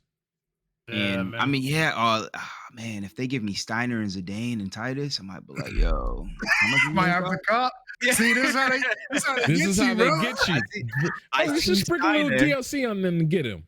That's it. I seen Steiner. I was like, oh, okay, yeah, that's cool. I like Steiner's all right, but that's cool. I saw another character I'd never seen before. Somebody from Final Fantasy Chocobo something. I don't even know, but yeah. The last game that actually caught my attention on here, which I mean, I had an interest in it already, but now this made me want to get it even more, was Monster Hunter Rise. I kind of miss World. I'm not even going to hold you. That game is very fun when you're actually playing it with other people. And I was finally getting into Monster Hunter. It's been a long time. So, and the Sunbreaker. The Sunbreak. They called it a massive expansion. Well, if Iceborne is any indication on how they do DLCs, this DLC will be almost as big as base game. when I read the name of it, I was like, oh, this is going to be like Iceborne, either a little smaller, the same size, or bigger, but it's going to be a big deal. But my question is, didn't they wait a little longer for Iceborne? They waited way longer for it. Just dropped, and they're like, yo, giant expansion. Yeah, I want to say, oh, what is the gap between World and Iceborne? It had to have been at least 2 years. I don't even think this game's been up for a year. So yeah, Iceborne came out in 19, and MH World came out in 18. So yeah, 1 year, a year and a half actually. So they just had it all. They already knew what they wanted to do. They had it planned. Yeah. So yeah, MH Rise that came out March this year, and now we got Sunbreak dropping summer next year. So. Okay, summer. Okay. It'll be a year and a quarter, so about the same time. Okay. But they didn't announce Iceborne this quick. No. Yeah, no. This is like when Iceborne got dropped or announced, everyone was like, oh, because no one was expecting it really. Nope. Because there was rumblings like, oh, they're going to treat this like they did the other ones. They're not going to support it all much like that. And then they got this giant DLC. So. Yeah. But, yeah, I actually might be getting there's a couple in the community with Rise currently. I could just join up, catch up, swing around my my hunting horn that isn't a support item anymore apparently. So, jeez, yeah, you were kind of hurt because you wanted to play Rise with the click and the rest of the Monster Hunter click. Nobody else wanted it. Yeah, because it's on Switch. Oh, look at that perfect time for J Neg. I want Rise on PC, so that might be it. Wow, what the timing of that? That was not planned, damn good timing. So, there we go. Listen, yo Jay, if you get it on PC, I will get it on PC, and we will hunt Rathalos and Rathians and not Karen. I'll keep away from that damn thing. Whatever you want to hunt. Look at that. Nia also has Rise. We already got a community. So, but yeah, my Monster Hunter itch has been back there. I just didn't want to say anything. Oh yeah, it's on. It's itching. It's itching. We was getting heavy into World, and then PS5 came out, messed everything up. So that was it for that. All right, I want to talk about this because I want to see what you guys think about this whole thing. This whole Marvel suing thing. It's very. You know how I feel about litigation. Interesting. Here we go. I'm all about litigation. I usually do the litigation episode, so I did my little research on this. But I found it. First, I was shocked about the whole thing that they was coming out like, yeah, it's been X amount of years. Like we coming for hours now. Like we want these characters now. Like, yo, hours. Yeah, it has been years and some. Oh man, yeah, it's a minimum of 35 years that you have to wait for something like this. Mm-hmm. And let me see. If Spider-Man was created in 62, what is it, 2021? It's been damn near 40, 60 years. We're in 2022. So yeah, 60 years, almost double that. Yeah. Like, I'm very curious as to the timing. Is what I'm wondering. The heirs to the creation of the characters, a bunch of them. Iron Man, Spider-Man, Thor, Black Widow, Doctor Strange, Captain Marvel, a bunch of the heirs to a bunch of those characters was like, we want ours. Like, we own these characters. We own these characters. Our parents and uncles and grandparents left us those characters, bro. Right. And in the case of Larry Lieber, his brother, the brother of Stan, like he's in there too. So, fam, it's giant litigation. It's one of those tough things because, like, as a fan of what's going on in the MCU and everything else you have going on Disney Plus and all that, you're just like, nah, chill, right? I need this stuff, like, right? Yeah. But then you also thinking like, that's their stuff, it's their characters, like. So Here's what happened for the people. Here's what happened. The artist relative sent termination notices to try and reclaim part of the rights to all of those characters out there. Apparently, under U.S. law, authors or their heirs may reclaim rights from publishers after a certain amount of years. Reset was 35, and here we are 60 years later. Damn near 60 years later. Hit him with a 60 banger real quick. So if this goes through, that would allow Marvel to continue using the characters, but they would have to share ownership and profits with all of the heirs that made that put out Disney that letter. Is making billions. You think they want to share those billions with them? Disney is cashing in on them. Disney is definitely cashing in. Disney Marvel is like, yo, you got to chill out real quick. We've had these for a while. We're going to continue to have them. And here's why. Yeah. Like, it was interesting. Like, what I read was that this happened with the Superman character. Yeah. So this happened with Superman, and the people who were trying to get the character back lost. Yeah, DC staved them off. And the wild is they hired the same litigation people that lost, and Marvel and Disney hired the same litigation team that won. So it's looking real. I mean, listen, right now, fam, I faced you in court, fam. It's 1-0 my way. Like, why would they not? Oh man, I thought that was odd. Marvel is saying that, like, yo, we hired them. There was a for-hire product. Like, we hired them to make that. So that's ours. Like, we paid you to make that.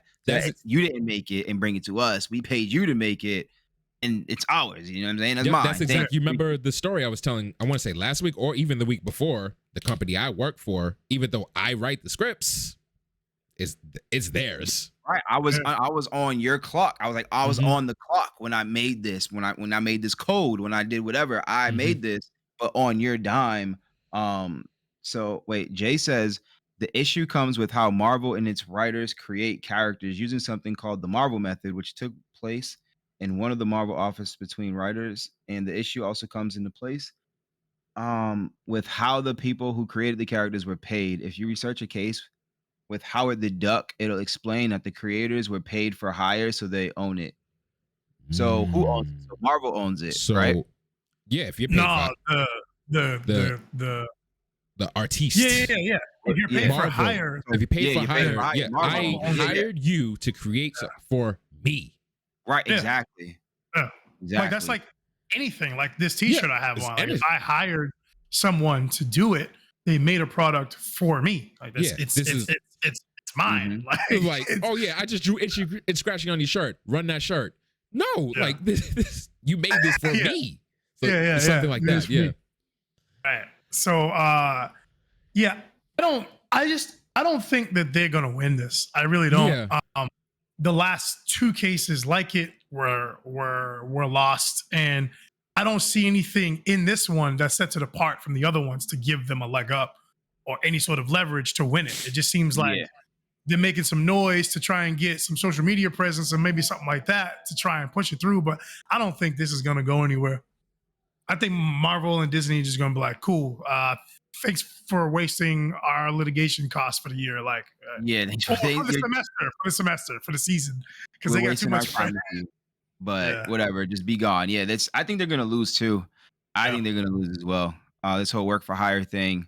The guy, their lawyer basically saying like that's archaic. Okay, it was in 1909. That's archaic. Like, okay, but we still signed it under that law. Like, just because it's old, maybe it needs to be changed or something. Fine, but it was like we still signed it under those conditions. So like I was reading this. I was talking to Imrod yesterday about these two businessmen who went into business 45 years ago, and they did it on a handshake, and that handshake has been like that verbal agreement is their only legal binding agreement.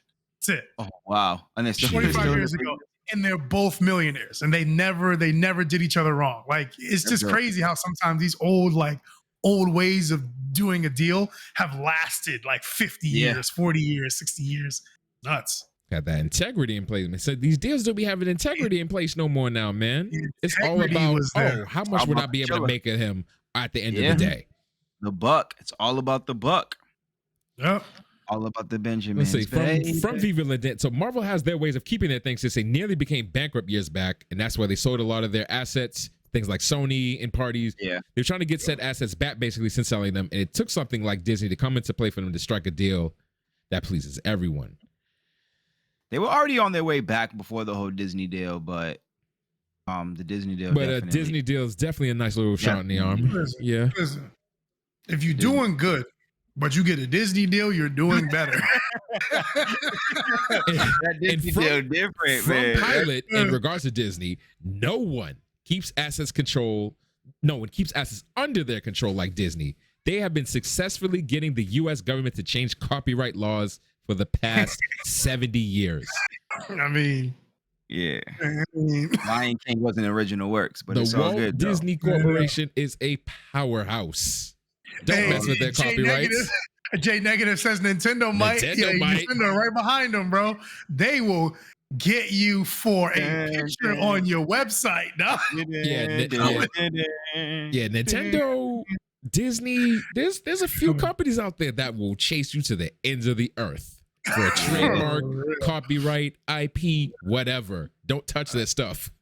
Yeah, it's out there. This is rather interesting. Fam, y'all hired the same parties? Like, how did y'all think this was going to play out? Yeah, what do you think? Same way as last time? Same way it's going to happen last time. Like, my man's got, listen.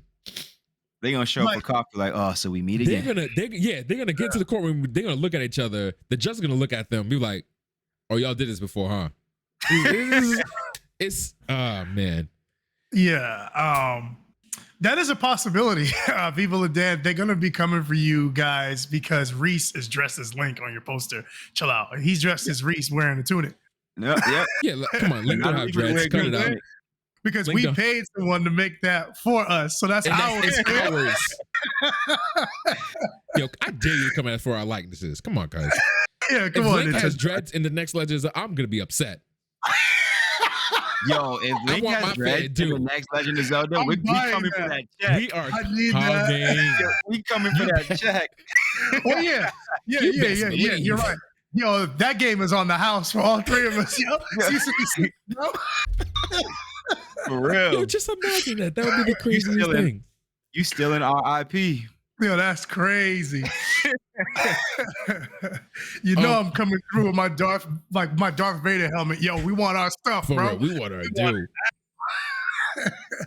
So like he said, if by some miracle, let me not say miracle because anything's possible in the court of law. If Disney Marvel does in fact lose this, yes, they have to share profits with the plaintiffs. However, this only applies in the US. And that's true. So also, listen, Eurasia, South America, Africa, wherever else they broadcast at, good to go. Yeah, that's true. And also, to be fair, since they still have access to all of the characters, I really don't care how this goes either way. Because I still get my movies and video games and stuff like that. Yeah, right. That was one of the concerns. Like, if they do wrest control, how would that affect video games and media and all that other stuff? Well, they still have control. They just have to share the money that they get. That's it. Yeah. So, I'm with you there, Key. Like in terms of like it's not my stuff, so I don't really. But the either outcome, I still get Wolverine by Insomniac, and Spider-Man 2, and Into the Spider-Verse 2, and all of that. It's all coming. So. We just get to hear about Marvel and Disney complaining that they got to give up 75% of profit. That's all. Hey, listen, whatever the numbers that they dictate. I still get my content. We still get our content, and I guess that's all we care about. I'm with it. That's it. That Wolverine game is looking good. And they're going to get a bunch of money. However, they split it is on them. I don't know nothing to do with that. Business. Yeah. Just don't hold up our video games. They're gonna get a bunch of money from movies and video games, and however they split it, that's on them. Mm-hmm. So we're all in agreement that we believe that Marvel Disney will emerge victorious in this. Most likely, yeah. They're most likely gonna win that. I think so. Yo, this is wild. This is a unanimous day. This is different. This is different. This is like. What's that word? What's the opposite of Discord? Concord, I think. Like we're in Concord. Like we're in agreement with one another. This wasn't big. We need to find something. Discord. Interesting. Yeah. I don't think it's Concord. I think that's the wrong word. I don't think it's Concord. I didn't know there was one. So there's that. Today I learned. Yo, you know what I would like to see? I don't know why this randomly hit my head. Accord. Accord, yes. Yeah, while on the court. Yeah. Reminds me of that dog from Up. Even though I've never even seen that movie, all I know is squirrel. Like it just hit me. Yeah. Yeah, Up is good. Listen, don't watch that movie unless you want to cry. I never seen it. A couple times, actually. I hope they bring back Gauntlet, OG Gauntlet. That's the first Gauntlet I ever played. And then, on the 64 thing. Yeah. Yeah. I can see that. The 64 library isn't that deep. We gotta remember that. It's not. Even better. 5 RPGs for the 64. Yeah, but I thought let's get all of them. Let's get all them games. Bring back Blast Cord. Bring back Blast Cord. Bring back Jet Force Gemini so I could actually beat that game. Yes. Now we're talking. And Bomberman 64 is underrated, bro. That story mode. Bomberman 64 is a Bomberman. Bomberman 64 is the best Bomberman. SCHLAP. Schlap. Bomberman 64. Bro, yes. Not a lot of people know about it. Like Bomberman 2 is the game, or the Bomberman for Sega Saturn, which is allegedly the best one. I never played it. Bomberman 64. But the 64, the story. Listen, you could play multiplayer with your homies. Like you could become a ghost, possess them, you make them run into your bomb, stuff like that. And there's a story mode, and the story mode slaps. It was pretty slappy. It was pretty good. Like, bro, Bomberman 64 is the best Bomberman. Yo, that game was so dope. I loved the hell out of that game, man. It was cool. You like abilities. It was dope. I just played so much Bomberman 64. I played so much of that game. Oh, I had such a blast with that game. That was a good one. They should put that on there. Yeah. Game time. Question for you. What's up? How many games total? So this is exclusive to Japan, exclusive to all regions. How many total games do you believe were developed for the Nintendo 64? 120. Okay.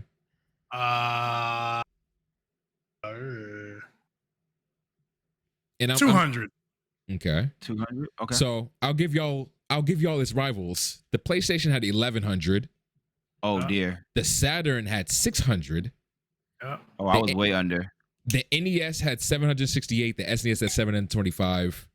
Oh, I was way under. The Nintendo 64 had a total of 393. That's really low. Only 300 of those actually made it to us. Wow. The 64 was out for 6 years.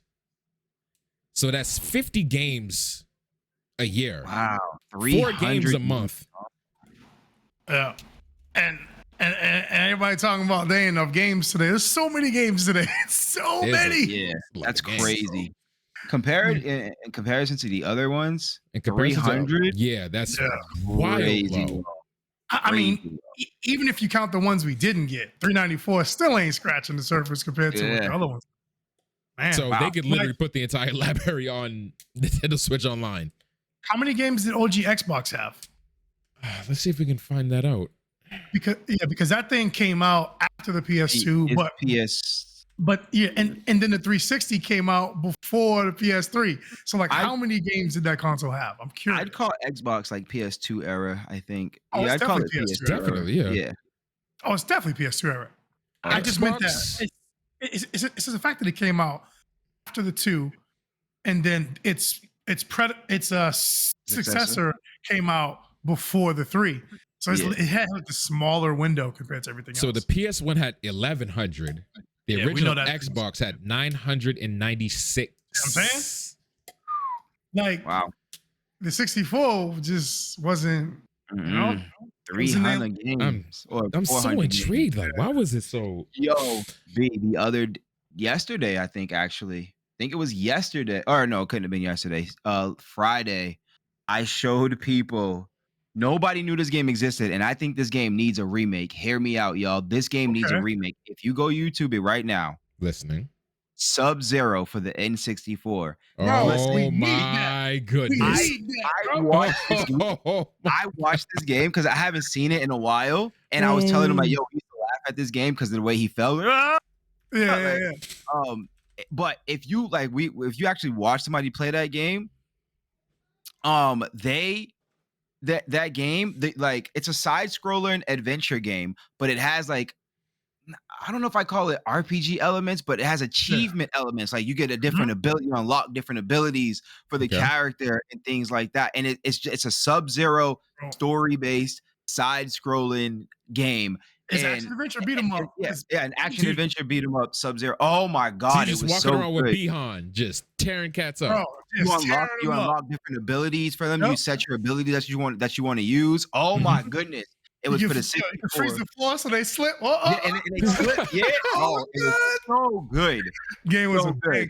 I think that game needs to come back as could you imagine just running around as Bihan in an adventure game using different abilities? Oh my goodness, like a God of War style. A third person over the shoulder kind of just busy. Because the way they was making him look in this Mortal Kombat movie, I kind of do want to play him in a video game.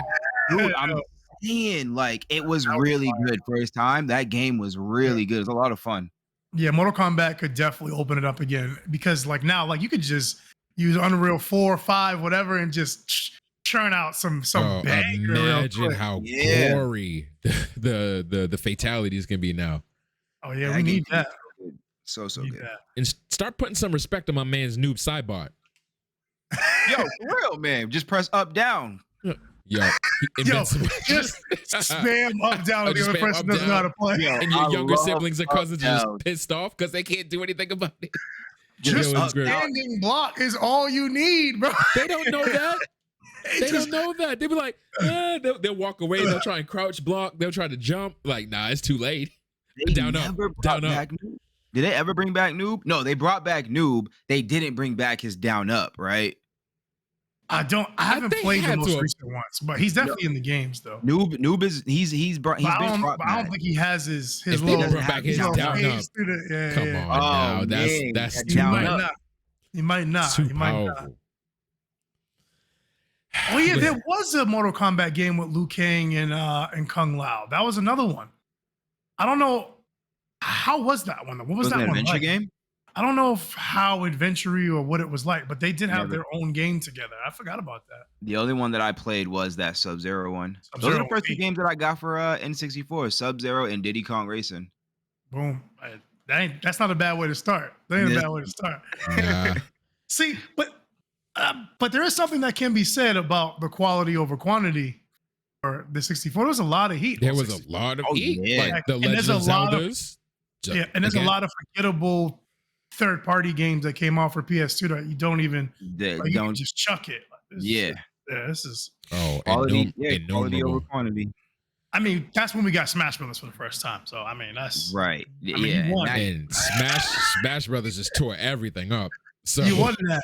I remember that commercial. You're like, yo, what's all these characters? Yo, they're fighting. There are so many of them. Even what was the roster size? 16? No, 12. Power Stone was like, oh, shotting gun. Right. Yo, crazy. Yeah. Oh, that's nutty. Power Stone was like, yo, let me get one of these one time. Hold on. I see what y'all doing over there. Let me And there was never a Power Stone 3. I love how no matter how strong the shotting gun got in the show, we always just go back to Kakashi raising his thing. Like, yo, what's good? That's all you need. Base for shotting gun. You didn't know. You did not know. Like, yo, fam. There's Renan gun and all this other gun now. Nah, go back to Kakashi getting the Let me show y'all something real quick. Right. But yeah, that was a good direct by them, and Marvel's gonna keep them characters, bro. They're gonna keep their. I just don't see them losing that. I just don't see they're gonna keep them regardless. But the brand, I don't see them having to share any more money than they are currently sharing. Yeah, they're good. They are good. Speaking of good, what did you think of Kana B? Ooh, that's a good game. That is a good game. I'm not mega far in it because I've been playing Lost in Random in my spare time. One game at a time. Respect. One game at a time, man. One game at a time. But it's fun. Like this is Ember Lab's first game. Like I don't know what the individual, like what they worked on in their past or whatever, but Ember Labs, this is their first title. And for it to look like the best Disney Pixar film you've ever seen. The battle system is quick, it's fast, it has the little skills, like it has a skill tree, and it has a skill tree for your Pikmin, for your Rot, and you can level them both up. It makes for some interesting combat, some interesting stuff. It doesn't reinvent the wheel in any way. It's an action adventure open world game, and it's following a narrow path. It's following a story. So it doesn't reinvent the wheel in that regard, but it's fun, and it has that little special spice to it with the Rot and how you can send them to do things while you're fighting at the same time. So that is very cool. Like right now, I'd give it between a 7 and an 8. That's how I feel. It's in that realm somewhere, but I'm not going to grade it yet because I'm nowhere near beating it. Nowhere near beating it. Yeah, it looks like a cool Pixar game. Looks like a Pixar movie turned into a game. Yeah. It looks cool. I haven't touched it yet. I don't own it. But from what I saw B playing, actually I was watching somebody else play it. Shout out to Hey Tony. I was watching him play it, and he was doing some boss fight that was just whooping him out. And I was like, dang, what difficulty you playing on? He's like, normal. And I was like, oh, that's crazy. Right. Normal. He was getting beat up. Oh, Viva. Apparently Viva was there too, dude. Yeah. Oh yeah, Viva, you was there. I forgot. Yeah. So yeah, dude, we were just watching. He was just getting beat up, and he ended up just giving up. He's like, dude, I'll do this tomorrow. I don't care no more. He got pissed. So like, I like stuff like that, like difficulty and things like that. So that was cool. I felt like there was a lot of like in between where there wasn't a puzzle. There wasn't no fighting. That's what I mean. Like it's so empty. Like straightforward. It's a big, beautiful world, but it seems empty so far. Like, it seems. The in between, like getting from the fight, or when you're in the fight, that's dope. Doing some like little Pikmin puzzle thing is cool, but like in between that is you're just going from A to B. There's nothing else with the game. Some of the going from A to B is fun, like you're sliding and you got to use the bow to slingshot you to this thing, and you got to quick jump that way, and like that little platforming stuff is dope. It reminds me of like Ratchet and Clank and Uncharted. Like you got to climb and do all that, but there's like nothing to really do in between so far. I haven't found any like really like big side quests or big anything to make it feel open world yet. But I'm still very early in the game. I'm sure there's some stuff, but I don't know. I didn't see any signs of it, so we'll see. I mean, I'm playing it vicariously through B right now, and I thought you got it. I'm gonna download it. I'm gonna get both of those games. I'm on my one game at a time mantra also. So, I'm probably gonna play Lost in Random before this also. That game, I've been playing that game. Lost in Random. Mm-hmm. Yeah. I will say this about Lost in Random: the battle system gets mundane a little bit.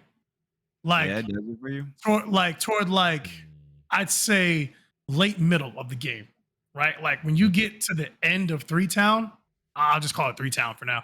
When you get to the end of that, it's kind of like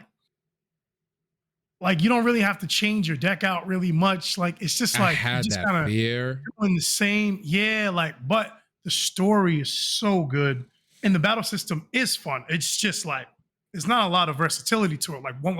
Once you find your deck, you really won't have to change much of it. I was gonna say once you got to the shop and I saw that there was a slash and like the total number of cards, I'm like, but honestly, y'all, you saying that, I'm not that mad at that though. I don't mind not having to change my deck. Like if I could find my perfect build, that sounds cool. That's fun, yeah.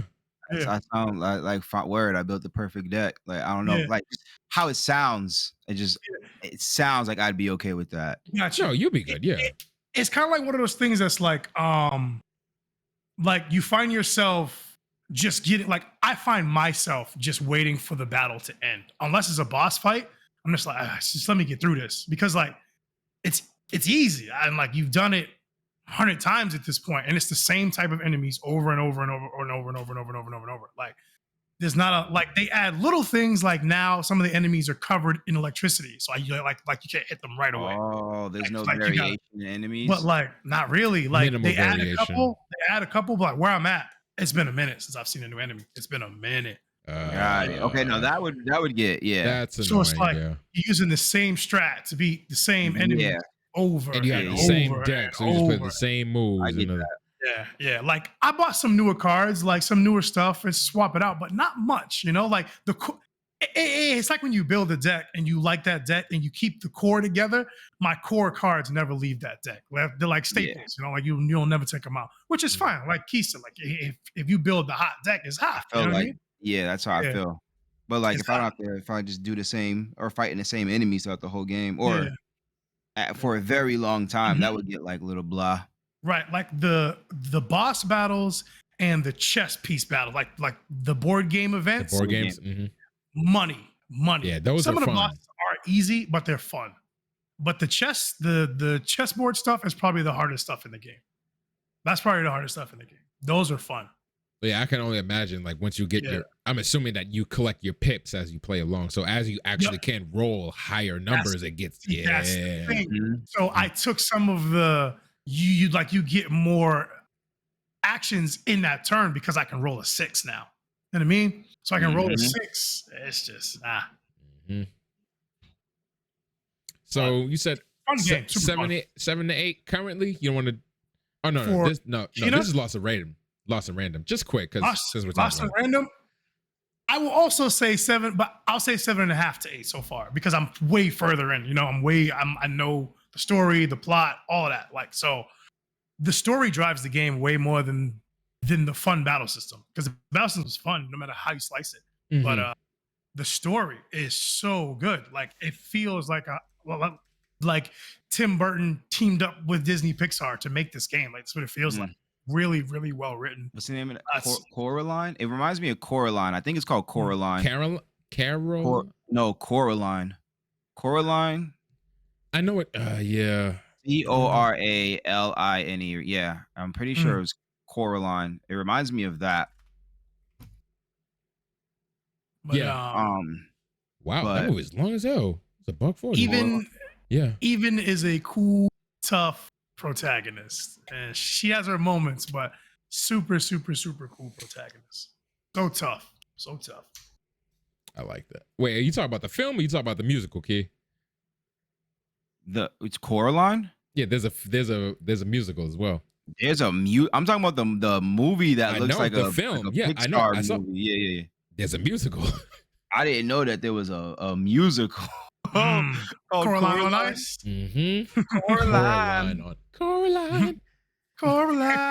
So for both games, even though our primary top was Kina, since we are displaying and demonstrating newer games as they come out, and Lost at Random because that was the one we did the previous week, both in the 7/7.5 to 8 range. Yeah, absolutely. Like bangers. Like I would like to see a little more, but bangers either way. Like no matter how you slice it. Like I see a lot of 8s and stuff online, but I'm a little bit more critical. So fine. I never played. I didn't play enough. I stopped where I haven't played. No, I played a little bit more. I'm basically at the same spot where we stopped at when we streamed it on the stream. Okay. Yeah, and I haven't played. Oh, so you're with that boy Royam. So. Royam. Yeah, that's a good one. That whole the voice acting. See, that's another thing. Voice acting in that game is crazy. Wait till y'all meet Shadow Man. That's all I'm saying. When you hear Shadow Man's voice, you can be like, wow, they are just crushing it with the voice acting. Does he sound like Bane? Because everybody hated on Bane, but that's one of the best. It's me, Batman. No, Shadow Man sounds like he will give you nightmares. That's how he sounds. Oh no, I don't want that. That's not what I want. That's not something. We're talking about Lost and Random. Sounds cool, right? Like he's like Royam he has is the dude. You're like, whoa, Shadow Man is better. Okay. That's saying a lot. Can you hear Here we go. Oh, and Reese, that's weird. Stop doing that. Is that Shadow Man? Anyways, I think now it is time for everybody, and when I say everybody, I mean legit everybody's favorite segment, and that is, I'm positive. Okay. B's Throwback of the Week.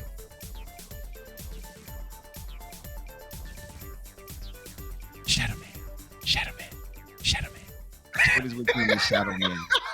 Why? Yo, Reese, I got it. Anything that's like Skeletor or Shadow Man, Reese just loses his mind.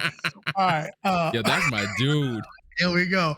All right. Real quick. I think you guys are gonna love this. I really do. I hate it. Oh. Okay. That's crazy.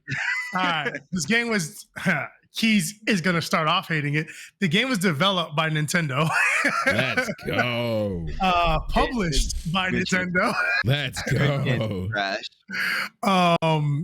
This game was released April 30th, 1999. It was released here in the US February 29, 2000. I was 7. No. I'll even give you the alleged genre of this game. Turn-based strategy party. Turn-based strategy party? Yeah. Is that Mario Party? Nope. Ooh, this game got him.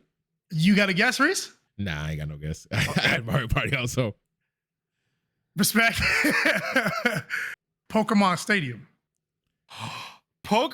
Turn-based strategy party? What? That is exactly what it is because of the turn base is the Pokemon battle fight, yeah. And the party is all the party games, the stuff with the the Metroid, and like you had to do all the sushi stuff with Lickitung, like all the party modes. So it had the party modes and it had the turn based. Pokemon Stadium was so big. Y'all better hope they don't put Pokemon Stadium on that Switch Online. It's a wrap. It is. It's a wrap. I'm hearing it's supposed to be on there. That's what I'm hearing. They teased a lot of games. They teased a lot. Pokemon how am I gonna get my transfer pack data on there though? You don't need to worry about all that. Your transfer pack data on what? On Stadium. On that Stadium. Oh, you might have to buy the 64 controller, then buy the expansion. Yeah, no, I'm still. What do you mean your transfer data? What are we talking about? Why are we talking about? You never had a transfer pack for your 64? You have a transfer pack on your 64? Listen, when I owned Nintendo consoles, I had the accessories. No, with the 64. I'm talking about right now. You have that currently? The transfer pack? Yeah, I still got it. You have that? Yes. That's crazy. No, Reese is a tech order. You will find. I had the Rumble pack. Crazy. I had like 2 mem cards. Remember, you had to put your memory card in the back of your controller. Kind of crazy. Yeah. The only like extras that I had was for Pokemon Coliseum. You needed like an attachment to put your Game Boy game. The Game Boy player for the GameCube. Yeah. Yep. Yeah, I had that. And then on Dreamcast, I had that little Tamagotchi thing. The VMUs. Yeah, I had that. But I was hating on all of y'all that had those. That was it. You could connect those two together. Yo. Stop. Yeah, I used to bring my 64 up to the Baker house, and Reese would just bring all the accessories. I got the Rumble pack, expansion pack, transfer pack, because that's the only way to get your Pokemon on there back in the day was to have the transfer pack. She's like, I got the transfer pack. Oh my, this dude. Yeah, and I think it took it off of your game too. So like, that's your Pokemon. Squid Killer just said, if Pokemon Stadium hits the Switch, I will slap down all 3 of you so hard. Key will like the color orange. B will become C, and Reese will become Snickers. Yo. Oh my God. Listen. Wow. That's probably the boldest claim that has ever been made. I was gonna be like, you know what, you got it. Like, I haven't played Pokemon. I don't know nothing. I don't remember my Pokéfacts. I don't remember what beats what. No. But I gotta turn my name to C. Yo, bring that drum, dog. You ain't about to be talking to me like that, yo. Y'all just learned a little lore today, actually, because that is how one of us met one of the others, like claiming that they don't know their Pokéfacts. That was the first words that were uttered, which is kind of funny. Yeah. My Pokéfacts, though. But fam, nah, you can't. I like Snickers and all, but nah. You're gonna have to swing that over here. We'll get those party games all day. Yeah, but then when it comes to the drum, that's crazy. Listen, you start making these claims. Listen. I get for a second there, I got Coliseum confused with Stadium. Yeah, I get them too confused. So I used to love Stadium. I thought Stadium was the dopest thing ever at the time because I can legit play my Game Boy game. Like, yo, The Game Boy Color, bro, like that joint family. Like you can't see, bro. Like you can't see. And then the it didn't have a backlight. Nope. And like, oh man, it was rough. It was pain, and it lived off of batteries, right? So it was pain. So when I can just put my cartridge and play on the big screen, that was life changing. Like that was the greatest thing ever. You can see your Blastoise and all of its all of its glory. Of those pixels. Yeah, and 3D. Oh my god. It was that was beyond, it was before its time. And then dude. Pokemon Stadium 2 came out. And I didn't play that. Your gold silver data? Yep. I didn't play it. I never had Pokemon Stadium 2. Reese, you had 2. I had both of them. He used to bring 2 up because I never bought 2. I never bought 2. Pilot says, now that I have a decent TV, I'm weirdly drawn to playing Pokemon Snap this winter. I think it would be pure relax. Pokemon Snap is the weirdest game ever, because if you told me, but it slaps. Come up to me and say, yo, play this game here. You take pictures of Pokemon on a roller coaster ride. I'd be like, get out of my face. Like, that is dumb. Like, why would I want to do that? I'd rather go around and catch Pokemon and go fight some gym battles, right? But like, I played OG Pokemon Snap as a kid, and it was fun as hell. For whatever reason, I really enjoyed playing it. And it was like you had to look at a certain place at a certain time to catch certain Pokemon, and like you had to, like, taking pictures of certain Pokemon will activate other things. Like, it was really cool. It was a memory game. It turned it into a run. Yeah, it's like a run, you know. It's like Deathloop. Like, it's a run. Like, if you miss something along the way, you got to do it over. You got to go back. Yeah. I just had so much fun with Pokemon Snap. So much. I haven't played it, but I bought the new Pokemon Snap.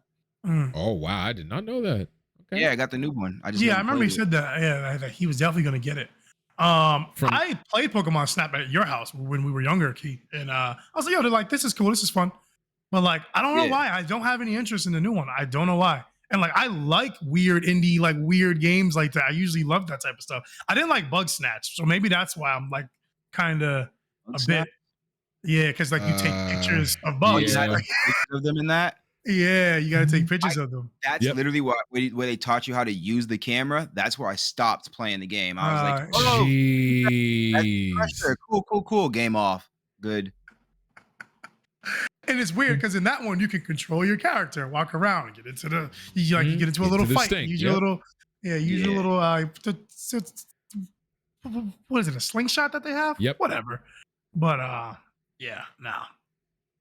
from Neo Virgil, Pokemon Stadium, Pokemon Coliseum, and Pokemon Gale of Darkness needs to be remastered or remade. Boom. Yeah, I've not played Gale of Darkness or any of those. Dude, my Pokemon repertoire is so small, it's so tiny. Like, I've not played a lot of Pokemon games. I played Blue and Silver. That's it. Like, I played in terms of like the main line. That's it. Oh, quick little lore. Okay. Pokemon Yellow was my favorite Pokemon because I was an Ash fanboy, and I loved how you can, like, Pikachu would followed you around. But I lost that game so many times. On the last time that I lost it, I never beat Pokemon Yellow. Never beat it. But I had Red, Blue, Yellow, and then Fire, Red, Leaf, Green. I missed a lot of the ones in between. I don't remember which of the first gen. So I'm just gonna say Red, Blue because I don't remember. But I played Silver and I played Sapphire, and that's where I stopped all the way until Shield. Yeah. Because at the time, red was my favorite color, so I opted for the opposite. That's interesting. I think I played the quote second game in all of them. So Red and Blue, I played Blue. Gold and Silver, I played Silver, and then Ruby and Sapphire, I played Sapphire. Like, I like Gold more than I like Silver, so I got Silver. Like, I want to see the other one. Like, I want to see what that one's like. Yeah, I wish I never beat Pokemon Yellow. I kind of want to just go play Pokemon Yellow now and finally see what that game is like, because I never beat it. I just remember Pikachu would follow you around. Man, make sure you wear your glasses when you play that. That's wild. I could just link you to a speed run and you could just watch him play it. I'm gonna get Pokemon Coliseum. No, yeah. There you go. Yeah. Listen, this is a Pokemon. Get them pixels, them good pixels. A Pokemon Yellow run that forgoes warps, any major glitches, any memory corruption and any of that stuff, and he beats it in 1:36. So peep this, right? Mm-hmm. Can we just talk about a little bit how that Pokemon Diamond Pearl looks trash with those little chibi characters that they got going on there? My goodness, here we go. Coming off of what they did or started with Shield and Sword, you just want so much more from them going forward, and that just didn't do it for me. That's like, honestly, like, it's not quite the same, but it just reminded me of like the Pixar remasters where I was like, I don't need that. It's like what they should have done. What they should have done is go from what they did with Sword and Shield to Doka V graphics. They should have. That is the move, to go to Doka V graphics. Yo, that would have been dope. If the next flagship titles in the series look like that after Arceus, because Arceus is already set in there. Arceus is what I'm most excited. I haven't been excited for a Pokemon game since Silver. Bro, this is the first one. Silver, bro. I just fell off Pokemon. Like when I was younger, I loved it, and then somewhere after Silver, I'm good. Just drop Pokemon like a bad habit. All set. You know what? I didn't even drop it. I don't know what. It wasn't even that I intentionally dropped it, but I guess I did drop it because I ain't play them. Huh? But it was like an unintentional droppage, and I don't know. I lost all interest in unintentional droppage. I don't know. I just stopped playing them. Like for me, it was one of those things that was like, here we go. It's gonna be the same game again, and I'm gonna put another huge time sink in to do the exact same thing. You go, and you know what? I never catch them all. I've not ever caught them all. And they just keep adding more. Like, bro, hold on, because I ain't catch the last set. I didn't even get the first 151, bro. Like, wait a minute now. Like, fam, how many more you about to? Like 800? Like it started out at 151. Now it's like 800, 900. Imagine what the Pokemon rap would be like now, dude. Bruh. You be sitting there like Pikachu, Gyarados, like, okay, bro, hold on. It's tomorrow. Yeah. Links, like, what are they naming them now? Tiremon. They just got Tiremon. There is Love Disc. Love Disc. Oh, God. What else is it? These silly names. Love Disc? Yes, it's literally a heart that floats in the air. Wait, but does it just walk around and say "Love Disc" the whole time? That thing is floating like this in the air, literally. Gotcha. Yeah, it's gotcha. Love Disc. Love Disc. Arcee is about to slap. I'm that's a title. Arcee is gonna be a slapper. That game's about to go off. That's a title. The only thing that I hope that it has, they didn't talk about, is some type of multiplayer battling. Hope it has. Yeah. Hope it has that. If it doesn't, that's gonna really sting. But I'll be like, I don't know. What is Pokemon without Pokemon battles, bro? Like without being able to battle your friends. I see. You know what I mean? I see where you're getting at. I see where you're getting. So like, I kind of want to forgive it, but just when I was about to say it, I'm just like, you can't Pokemon battle your homies in a Pokemon game. That don't make sense to me. That is kind of silly. It don't. And you already know that they're gonna be like, especially if they don't put it in and they don't release a statement, the Nintendo Pokemon purists will be like, well, it's a story about the history of Pokemon. It don't got nothing to do with the battle. All right, you got it. All right, fine. Like lore and all that. Sick, you got it. Nah, ooh, I ain't here. I want Pokemon battle. Fight. Yo, wait, it's Pokemon? Hey, yo, who trying to fight? I'm trying to be beefing. The Wikipedia says it's a single player video game. Just out of that alone is like, I don't know who this is getting whooped out, but they keep sending poison types out of Kadabra, and they looking silly. What are you watching right now? Oh, he has just some Pokemon Stadium highlights. Oh, my Stadium! I haven't seen it in a while. It kind of sort of holds up. It don't look too bad, you know. Caught you off guard with that Pokemon Stadium, huh? But yeah, just a quick roundup here. Oh, really quick to Neo Virgil. When is F-Zero going to make a comeback? Apparently on Nintendo Switch Online, F-Zero X is going to be there. As far as a new F-Zero game, I'm waiting myself. You might as well put that on the shelf with Armored Core, bro. I may as well put that on the shelf up there with Armored Core. You are correct. It hurts to say, but what can you do? Kirby just got a new game, so I don't know, maybe. Yeah, what was Kirby's last game? It actually wasn't that long ago. It wasn't that long ago. But before that, it was a minute. Honestly, dude, I had to talk with KJ about this before, but nostalgia is powerful. It's just OP. Nostalgia is OP. And with the way that they're really picking on everybody's nostalgia strings, I don't leave anything off the table these days. It's all possible, yep. Yeah. It's all possible. In some way, a remake, a remaster, a rehashing, a reimagining, a re-release, something. There's a something. Y'all want to know how many Kirby games there were? How many?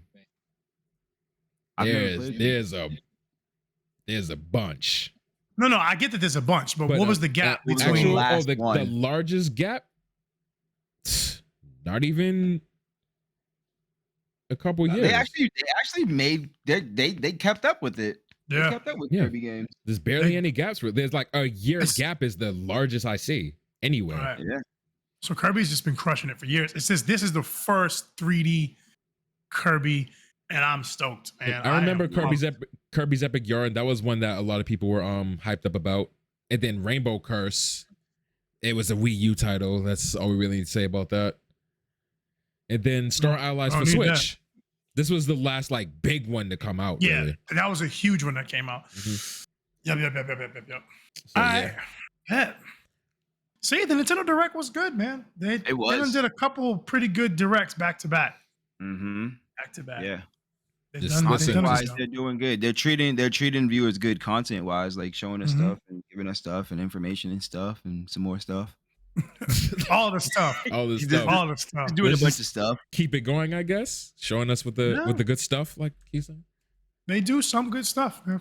Then the Nintendo Online thing is cool. You got NES, you got Super NES, now you got 64.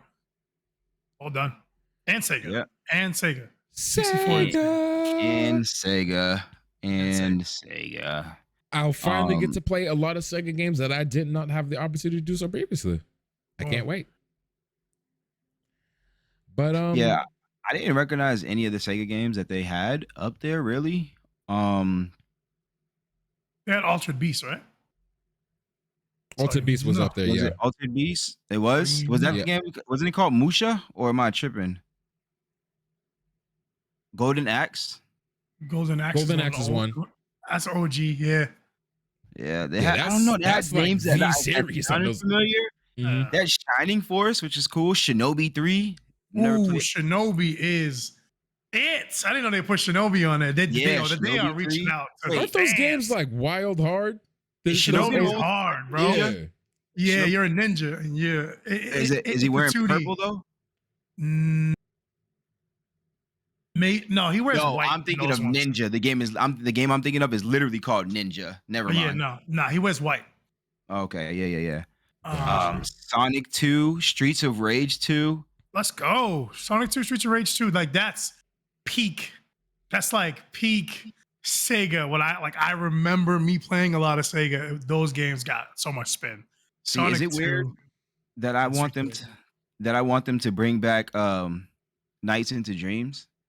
Because that's what you're not the only one.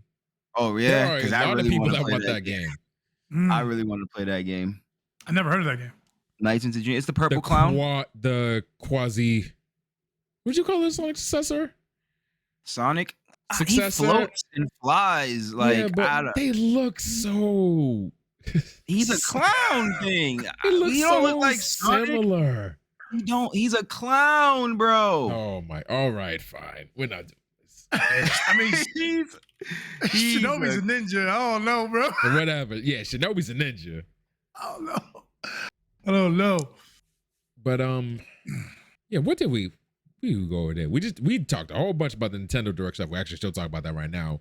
Yeah, it was a slap. We got that. The Nintendo Direct was a slap. We all think Marvel Disney is gonna win. Yeah. And Kane is a good game. Kane is a good game. Kane is a good game. Bang. You heard it. So, of all the crap we said, that's the gist of it. The Nintendo Direct was hot. Kane is a good game. And Marvel and Disney ain't giving up no bread, dog. Yeah, they won that. They're no scratch given over here. Ain't no bread. And with that being said, this has been another episode of Trigger Talk TV. Trigger Talk TV. Trigger Talk TV.